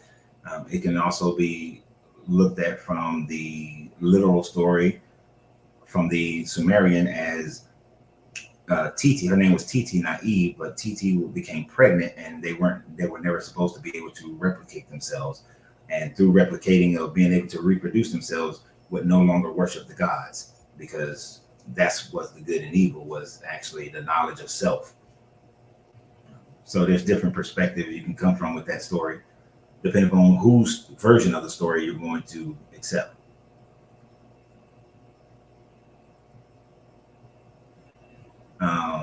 That's is really disrespectful to call someone deaf. They have a hearing impairment, and for being an educated adult, it is very disconcerting that you don't know that. And I'm gonna agree with Boondocks. You're being a little too sensitive. Look, we keep changing I'm not politically correct. Let me just put it that way, Tiana. I'm not trying to keep up with all the political correctness. There are some that I will keep up with. Like I would, but when I was growing up, you would call a person deaf and dumb. That's not just politically incorrect, that's just incorrect. But if you go to Rome, Georgia, it's not called the best school in Georgia for people with a hearing impairment. Is not called the Rome School for Hearing Impairment. It's called the Rome School for the Deaf. Political correctness is based on people's individual sensitivities. My sensitivity that there is absolutely nothing wrong with saying that a person is deaf. It is what they are. They're deaf. Hearing impaired is a big ass scope. There are different levels of it, but can't hear at all is deaf. Hearing impaired, different levels of it. So since she was only reading lips, that indicates, that's why I asked, was she deaf? Not hearing impaired, meaning that she can hear at certain levels, but can't hear at all. But if your sensitivity is that way, then that's okay, that's fine. Mine is not. And I don't think it's disrespectful at all.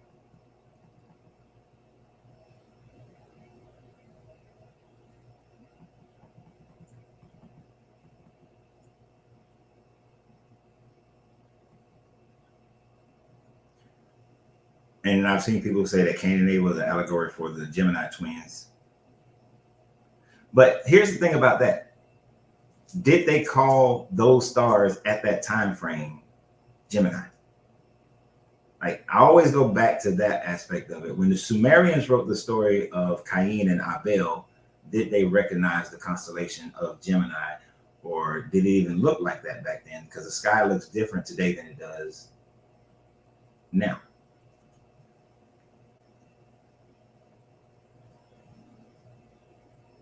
Yes, I am a painter. 2 cats of solid stain. Oh, 2 coats of solid stain. Whew. I'm just curious, Christian, what state you in, so I can know the pain of the pain that you're experiencing. I hope you're not like in Texas or Arizona, New Mexico. And it's so funny, Christian, because me and Angelina were just talking about staining decks because we saw a commercial. And I was like, I'll be damned. I stained a deck one time. I never do that shit again. I'd rather pay somebody to come stain a deck.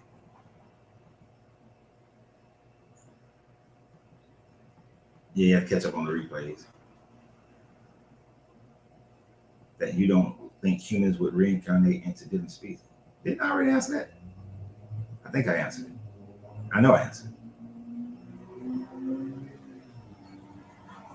Well, if you feel that sensitive about it, you could always leave.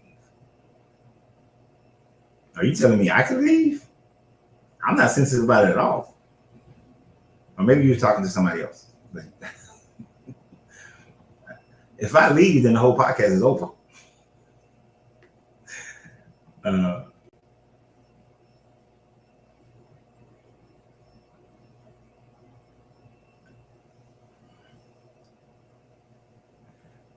And see, I don't believe in karma.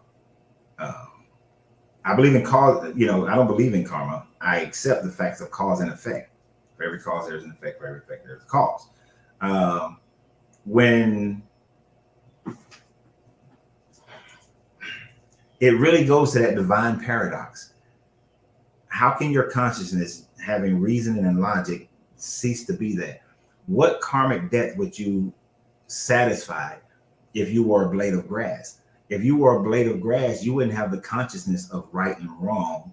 You wouldn't have the consciousness of life and death in the same sense that you would be able to satisfy a karma, satisfy your dharma, your bad dharma from a previous life. If you were an evil person, you would just exist, but you would exist at the consciousness level of a blade of grass, which is not conscious at all. It's the plant level consciousness. It's just instinctive and does what it does. So what karmic debt are you satisfying? What karmic debt are you satisfying if you're a plant? In order for you to satisfy a karmic debt, then you need to be in a conscious state of knowing right and wrong, good and bad, hurt, murder, and life.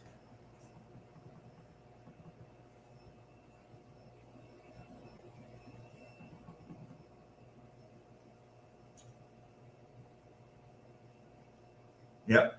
Part of the Gnostic belief is that you forget, but that depends upon what level you ascend to in a life.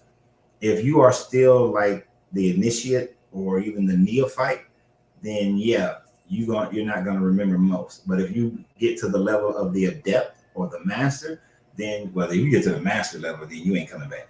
But if you get to the level of the adept, and there might be one more level in there between adept and master, then you can have a conscious state. You can leave this life in a conscious state that gives you memory of the previous lives.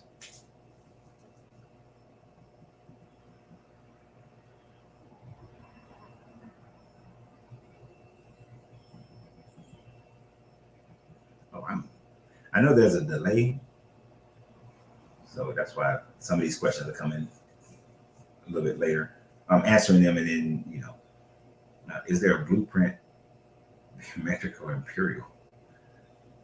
If we were talking about the Tarot Bible, if you're asking about a blueprint, yeah. Say the behaviors of the animals, but they still wouldn't have that consciousness.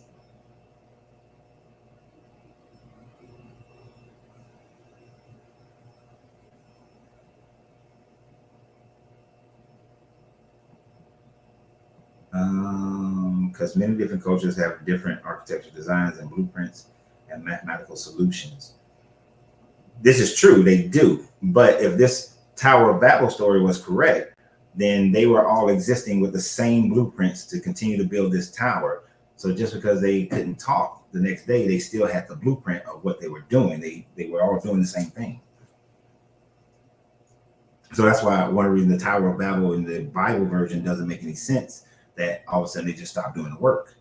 If yesterday we were laying a roof and we were doing the actions of laying a roof, then tomorrow, just because we are not able to communicate, we still have the ability to finish that roof.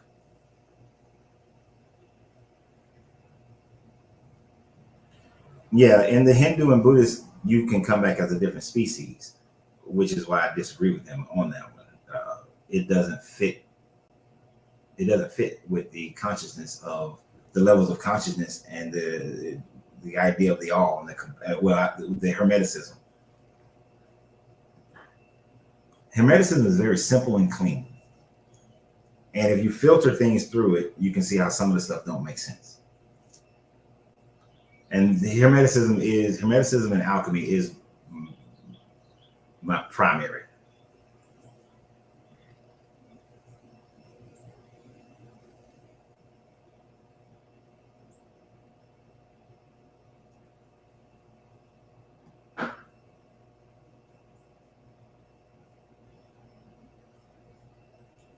The death is a generation of, as an individual, they have hearing impairment.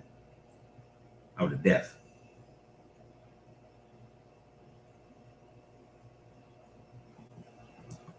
Okay. The deaf thing, I'm done with that.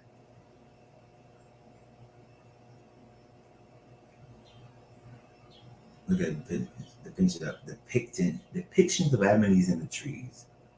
And the tree. The tree is a corpus callosum. I don't know what that is. And the canopy is I see what you're saying. And then the cortex, Adam and Eve are the hemispheres of the brain. That sounds kind of Kabbalic.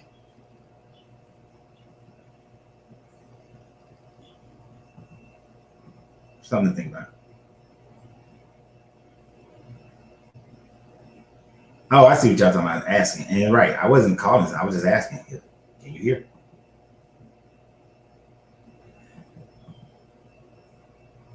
And it's funny, you saying it's about the sensitivity, and I get the sensitivity of others. So when I asked Rita if she was deaf, if she would have came back and said, I feel offended that you asked me if I was deaf, or you used the terminology deaf towards me, then what you would have seen me do then is apologize for using a terminology that she finds offensive, and then I wouldn't use that term with her again.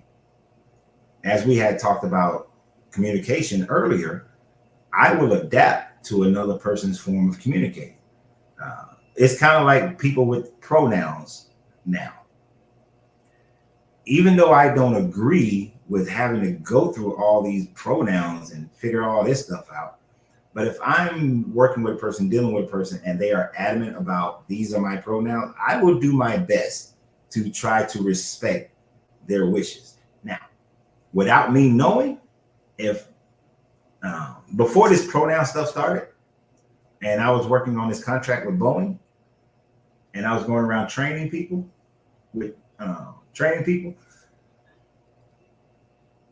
this guy who identified as a woman, but this was back in 2002, 2003. So it wasn't as blown up as it is now. And when I first met him, I looked at the paperwork. I used he, him, dude, man. Now he objected to it, and I was like, all right, that's what you want to be called. Fine, that's what you want to be called. It's kind of like somebody changing their name for me. The only problem I had with him back then is that he wanted to go to use the ladies' bathroom, and I was like, hell no. Not while I'm running this team. I'm not trying to have any situations. We'll call Boeing and we'll talk to the person who's in charge of this airport. because we was training people at the airport. We'll talk to them. I'm gonna let them decide. But as far as my level of authority, you go into the men's bathroom. Now, if the person over the airport or the person in Boeing says that you can go and use and really wasn't even people in Boeing, is if the people who runs this airport say that you can do that, by all means. But at my level of authority, no. Because what I'm thinking about is the women who were in there. Now, this situation is all kind of crazy now with that. But if somebody tells me this is my pronouns, I'll try to respect it. I ain't gonna be perfect with it, I can tell you that one. Because when I'm looking at a dude, I'm looking at a dude. When I'm looking at a woman, I'm looking at a woman. It's just like I had customers who would come into the cigar lounge and definitely the popcorn shop. One of my customers got the full change, physical change. She got got a penis and everything. It took me a minute because I've been knowing you for what? I've been knowing, I ain't gonna say their name, but I have been knowing them for like 6 years, and I'm calling the woman's name, the woman, and all that stuff. And then you expect me to just change it one day? Nah, it took me a moment to change, to get used to it. But now if they ask me the question, if I think that to say accept and say you're a biological, you are a man or a woman, and we talk biology, no, you're a dude. Don't care what you do on the outside, you're a dude. Don't care what you do on the outside, you're a woman. Can't change the inner guts. Can't change DNA. You either got XY or XX. And that's what it's going to be if we're talking about it in that format. But socially, it is what it is.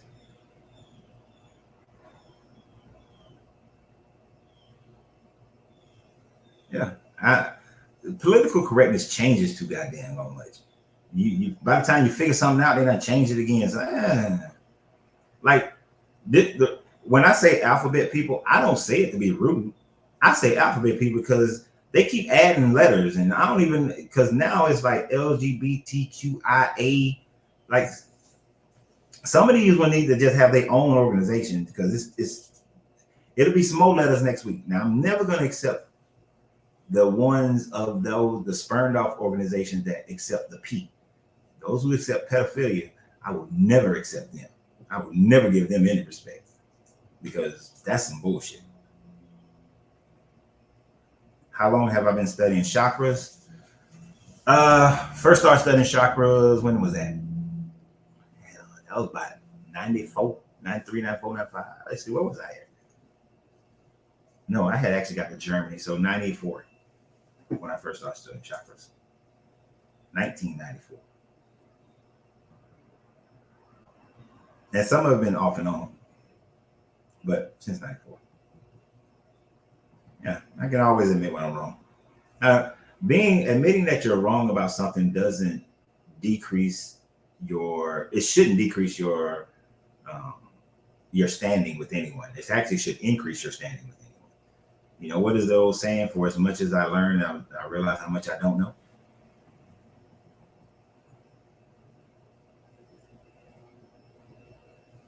Yeah, the constellation allegories do go back a long time. Is the biggest part about the constellations for me is that we can look in the sky. Some things are really easy, like the Big Dipper, Little Dipper, easy. Orion's belt or Osiris belt, easy. Star Sirius, but the star Sirius used to be in the constellation of Set or Isis, but now it's called Canis Major. So we can redraw pictures in the sky. That's why I always want to question, or what did they call it back then?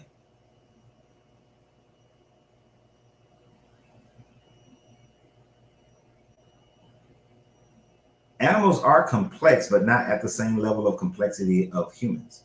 If they were, then they would be building societies. They would be able to reason and communicate at a higher level than what they already. Now they do communicate, but at a higher level. But we can see the difference between, say, a dolphin and a snail in the complexity difference of a dolphin and that of a snail.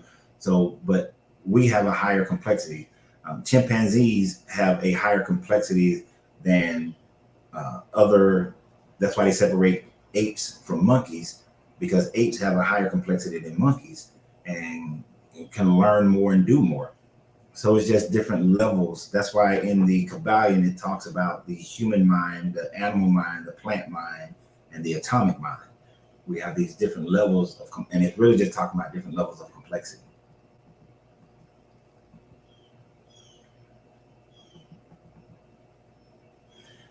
Tree of Life can be about sacred geometry, but Tree of Life can also be about the science of the Anunnaki and their ability to utilize things like monatomic gold or the runoff from gold smelting to be able to increase brain functionality and longer life.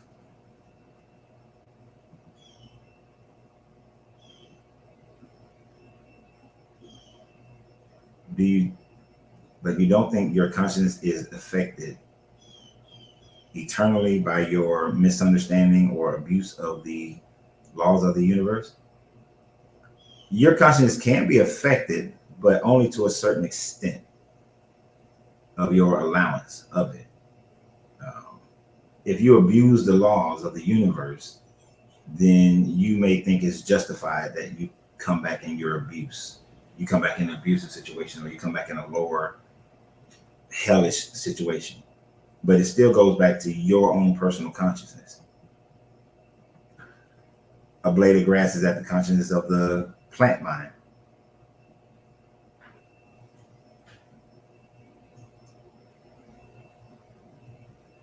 True. If you become a master, then what happens?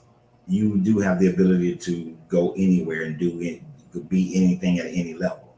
That's why there are some people who say that people like Siddhartha, Jesus, if he existed, which I don't think he existed, but beings like that were masters and purposely came to try to enlighten people, but then their message got all messed up.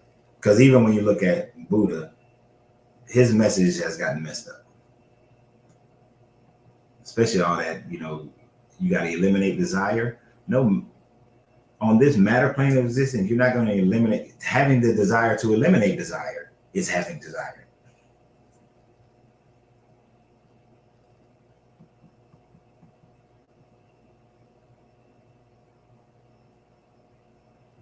We are only viewing ourselves as ascended from a limited standpoint of the current position of your conscious mind.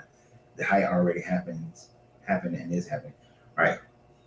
Like, our minds are finite, and it has been dumbed down by existing in this matter plane of existence. If let's just give it levels. Let's say there was 20 levels, but right now you can only understand and conceptualize 5 because you're on 3. You're on 3. You can only conceptualize 2 above.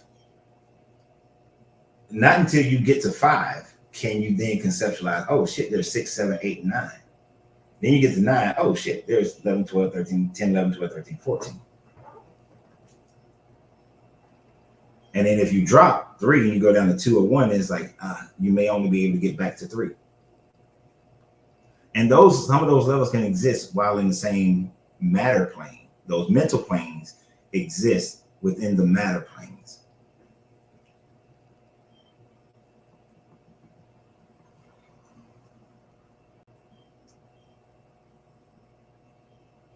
I remember seeing something about agony representing the brain and that sort of thing, but I can't remember most of it.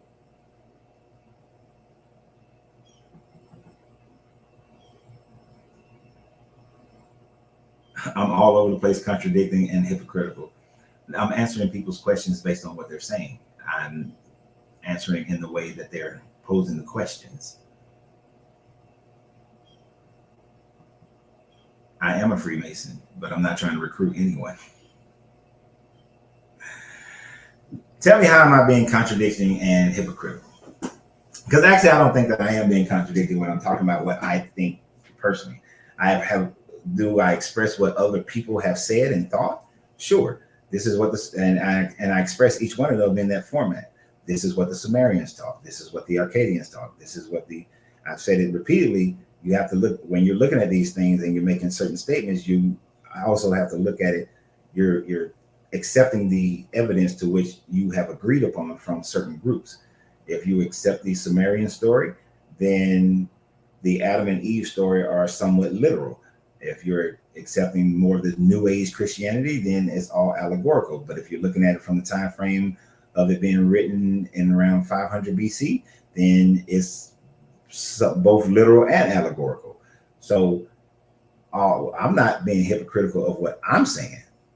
I'm telling you what other people thought about it at their different time frames. It is up to you to decide what you're going to accept or not.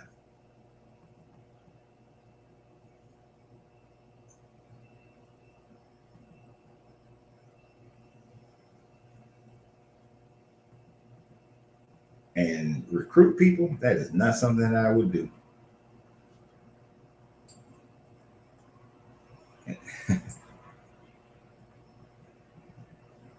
That's getting all in your feelings.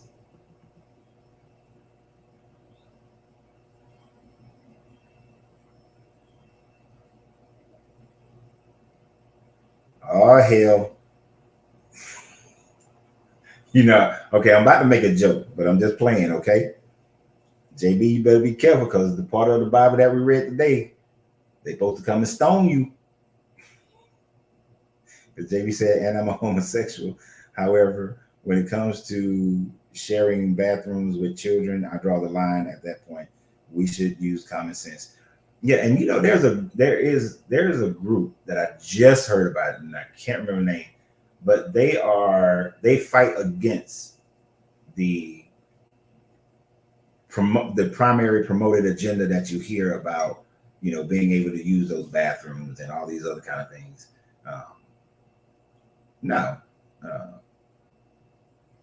and I had just heard of this group like 2 3 days ago, and it's fallen out of my head of who they were, but they actively go against the primary message of being allowed to do everything and anything, you know.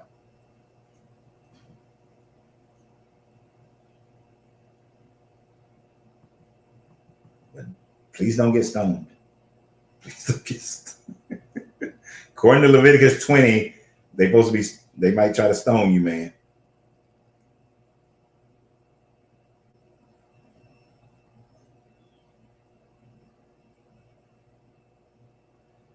Then we get back to the topic of Christ, guy. He wants to be called Christ, but also this isn't a professional setting. Your house, your rules. Yeah, like I understood that's what he wanted to be called, but he has a whole name. He also Willie. My personal thing is because of the connections to calling somebody Christ, I'm not doing that. I don't care. There are certain lines that I'm not going to. There's certain because I did a video. I was talking about when he was saying selling your soul to the devil. It's really selling your soul that you release your standards. There are still certain standards that I'm going to keep for myself, and one of those standards is that I'm not calling anybody Christ. That's not going to happen. I don't care who you are, what you are. I'm not calling you. No, that's not going to happen. I'm not calling anybody Messiah. I wouldn't call anybody the messenger or any of that because then I'm invoking that they are this special thing. And I understand when he said that we are all Christ anointed and that sort of thing, but I don't agree with that either. So there are certain standards that I have for myself that I'm not going to avail to anyone because the first and most important person that I'm going to respect is me. Because if I can't respect me, then how can I respect anybody else?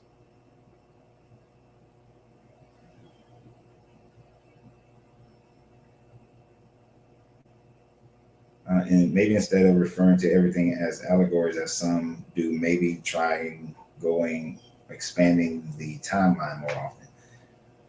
Right, and that's why I like when people like they'll take Galatians, whatever it is in Galatians 4, I think, and say that all these things are allegory, and then just run with that. Well, all of it was an allegory. It was allegory to the person who was writing Galatians, but it wasn't allegory to the people in 500 BCE or the people in 1400 BCE. It was whatever they thought it was, which most of them took it literally.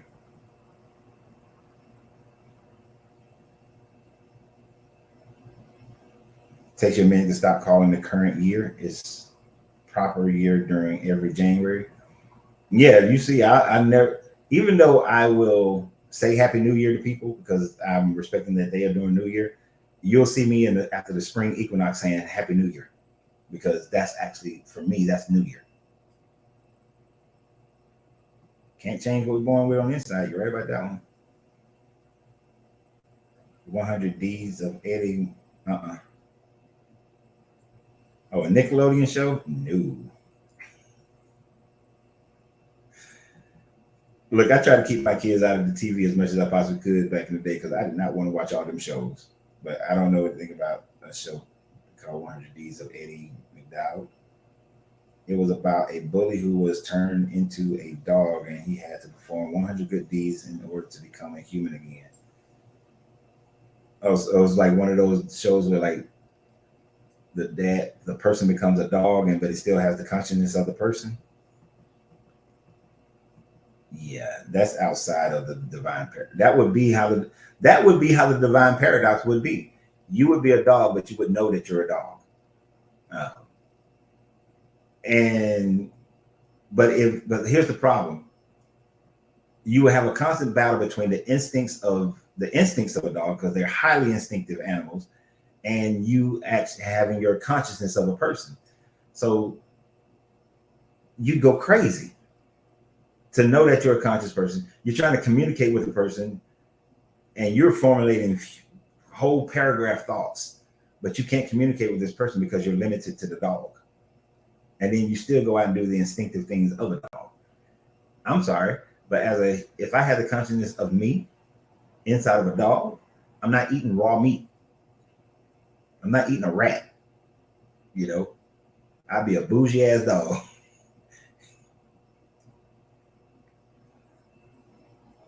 But I understand how those shows do those things, but they are leaving out the divine paradox.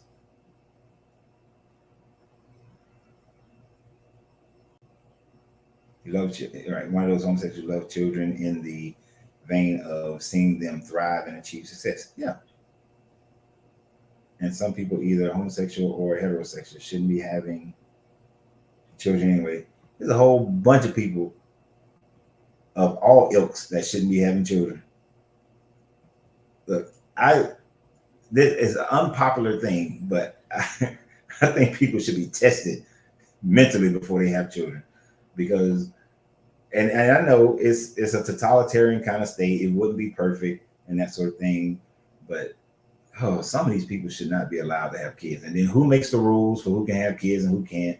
That can be abused and all these sorts of things. I know it has a bunch, but sometimes when I see some of these parents with these children, and I'm like, you shouldn't be allowed to breed. And I could be a person that back in the day in '95, they'd be like, nah, you don't qualify either. And I would have felt some kind of way about it. But some of the damage I see people doing to children, it makes you want that.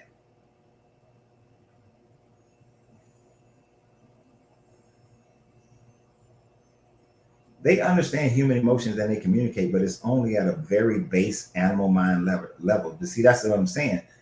There's only certain levels. There are levels within the animal mind as well. And at the highest level of the animal mind, they can communicate to a certain degree with people and with other animals of the same with emotions. But then there's a they can't go any further than that. But you can never go below that.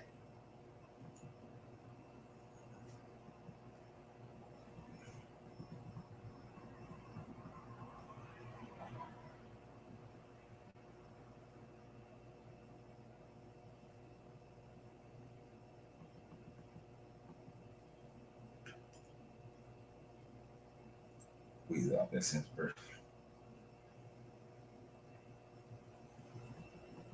Most people don't understand metaphors and allegories.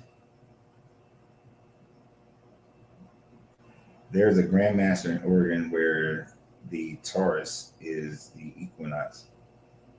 My tarot cards and my God spirit feels with energy. I'm not exactly sure I understand what you mean, Tiana, on that one. Yes, they are. The questions are coming too fast, and then I can get a bit long-winded.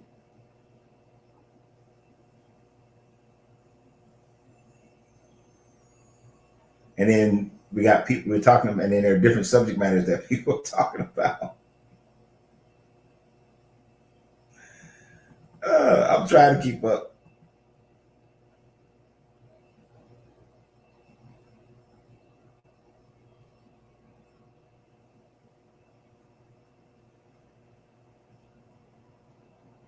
But yes, I do try to show how these stories are connected, and then how they change, and then how they're filtered for different civilizations throughout time and history, because they keep the stories do change. Um,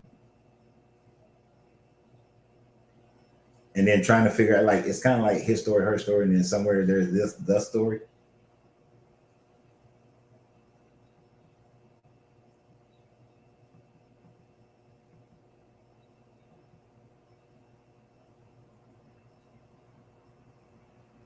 So you can get with co-ed bathroom for one man and one woman at a time. Hey, the cigar lounge that I went to last night, they have co-ed bathrooms, but it's only one person at a time.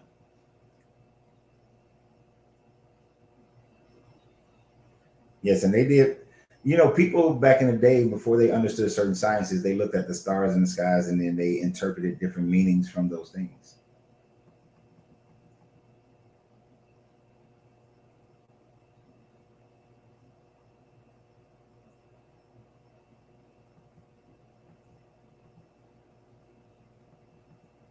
All right, let me try to catch up to where y'all at. God dang.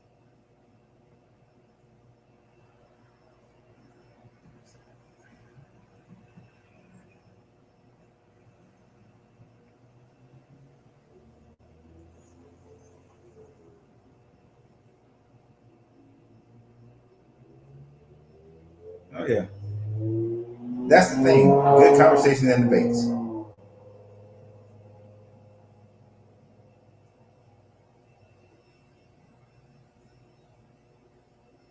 Yep, I would be a bougie ass dog, because I'm not eating some of that nasty ass dog food. I'm be one of them dogs. I'm eating the same food that you cook in that kitchen.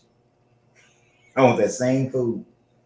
I'm not eating animals that I not caught. I can't be a wild dog out there catching shit. I'm eating that. I'm eating the good stuff.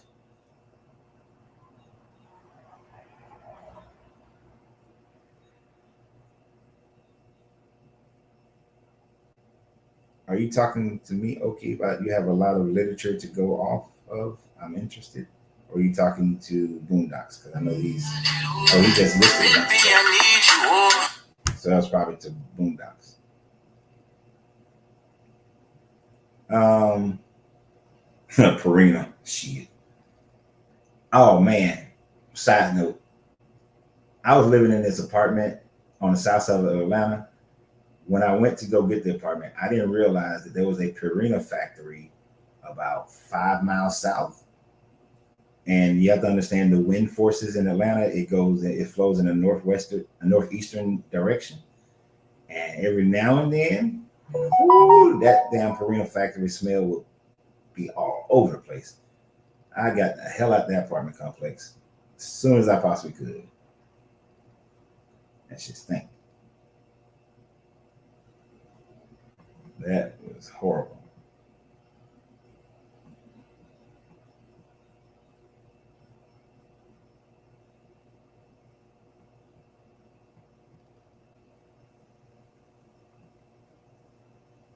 I saw y'all got into some string theory and multiverse theory up there earlier. No, no, no, no, no. It's not just. It's not being rude. If people start having conversations with each other, that's perfectly fine, because that way it adds to the variety of the conversation, but it also might open the door for something else. It's just hard now if it had to, like, some people they'll put, I guess they're clicking on that person's message and it's and then it'll say who they're actually talking to. So that's when I know that you're talking to somebody else, you're not talking to me.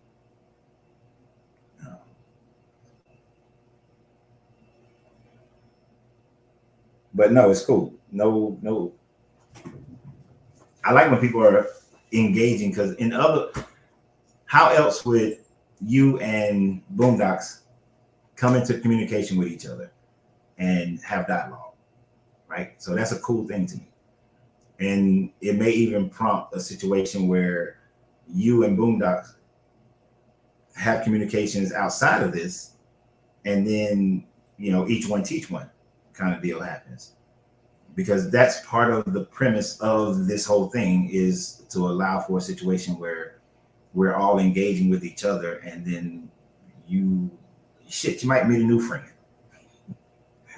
or you might somebody may have some information that I don't have, because like Boondocks is all into, you can tell by his comments, if I want to do a show about astrology, I'm pretty much just have him on him, like, go ahead, bro, get to talking. I'll throw in some stuff here and there, but I'm the interviewer.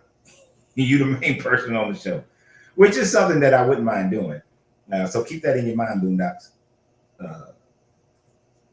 You saw the email I put on there, because you know way more about astrology than I do. I have no problems admitting that. So yeah, then I'd be like, okay, and here you go. Right? Engage conversation. That's how we get to know someone at that level. Exactly.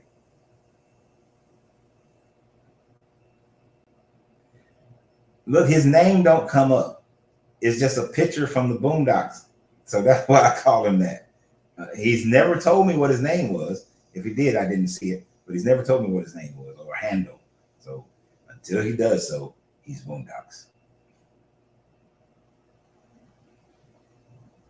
Block someone for using all caps. Actually, I didn't block him for using all caps. If you're talking about Stewart. I mean, was it Stewart? Whatever his name. Tate. Samuel Tate. I didn't block him for that. I blocked him because last week I expressed to him telling me I told you, using that type of language towards me. I find it insulting. And I explained it to him multiple times, and he still don't get it. So, okay, you can't respect me, so I'm not going to respect you and allow you to still be here. If that's who you was talking about. Yeah. So, yeah. But I love it when I see people connect with one another, and they are, then learning from each other. Yeah. Yeah. Them learning from one another is great. Yeah. I like that, because that's how I learned. Um, it's great to be at this time frame where we have the internet and we have all this. When I was 9, I had the library, and it was the homeless guys used to teach me more in the library than anybody else. They was like, check this reference out. Oh, I see you reading this. Get this, get this, get this. And then there was access. I started realizing you had access to college libraries, and then you had access to PhD papers. And so I was reading those.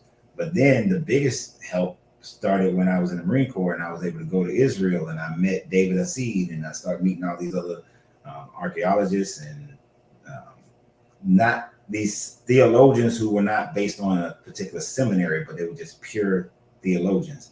And being in all those countries and meeting all these people, and we used to pen pal back in the day. So I love that. So us being able to do that now over a wider range is awesome. It builds a community. Round of cigars on me, everybody. Yeah, just go to smokingphoenixcigars.com.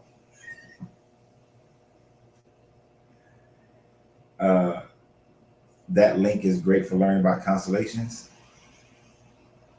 You talking about the one that JB put up? Okay.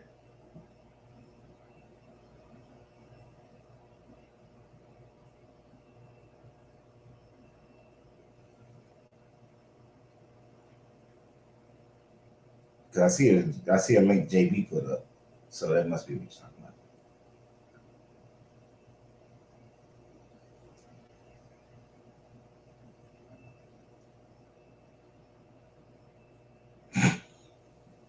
He's not shutting it from Boondock to Boom. It's the small things that make me laugh. It's the small things, man. I gotta say, this has been a great conversation thus far. Of course, we have, as always, we go way into many different subject matters, and that's pretty cool too. Because I would get bored if we didn't. And just as much as I try to entertain y'all, y'all are my entertainment as well. Because, oh, I mean, what would I be doing? Sitting on the porch on this nice, partly cloudy, cool day, moderately warm day, smoking cigars on the front porch. You know, what else would I be doing if I wasn't talking to y'all? But shit, there was something in my head and it just fell out of my head. It'll come back. It'll come back. But I do think, okay, it's been almost 4 hours. This has been one of the longest damn shows. So it's time to wind down. Because I got a few other videos I need to shoot. I have not been shooting any cigar videos for my cigar channel or some other channels. I need to shoot some of those videos, and there's probably a few more I need to shoot for this channel as well. So we're going to call it a day until tomorrow. As with always, I have no idea what I'm going to talk about tomorrow, what the conversation is going to start out being. Let me rephrase that. I have no idea what the conversation is going to start out being tomorrow, but we'll figure it out as we go. It always go from one thing to another thing. But, oh, it's 12 there. Where are you, Alan? You said it's 12. You on the West Coast? Or no, that's Mountain Time, I think. No, that's West Coast. New Mexico. I like Albuquerque. Albuquerque is nice. I was there a little over 2 years ago. Look at Norman coming in here when we're about to close out.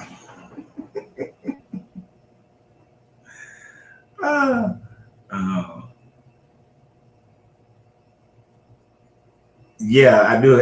Oh, thank you. You're right, JB. My phone has been ringing, but that was scam calls. But you just reminded me there are at least 3 phone calls that I have to make as soon as I get off this phone. So, yeah, my family members know not to call me during this time frame because they'll get ignored. But not too far from Albuquerque. Yeah, I like Albuquerque.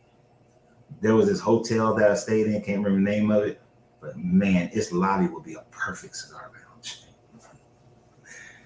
But yeah, so tomorrow, I don't know what we're going to talk about. There was a subject that I had for today that I forgot what it was. Yes, and that I wanted to talk about yesterday, but I couldn't remember what it was. Hopefully, it'll come back to memory, and then we'll be able to, get that one out there. But I'm pretty sure there'll be some good stuff that we'll talk about tomorrow, as always. So I look forward to it. I appreciate you guys for being here. Please share the videos, share the channel.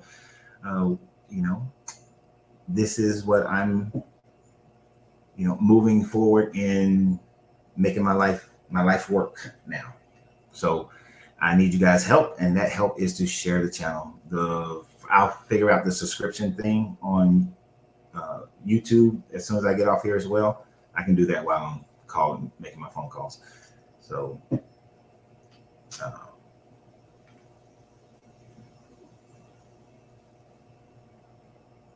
But we will continue tomorrow.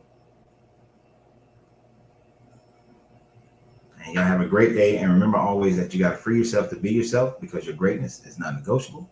Good journey, good vibrations, and we're out.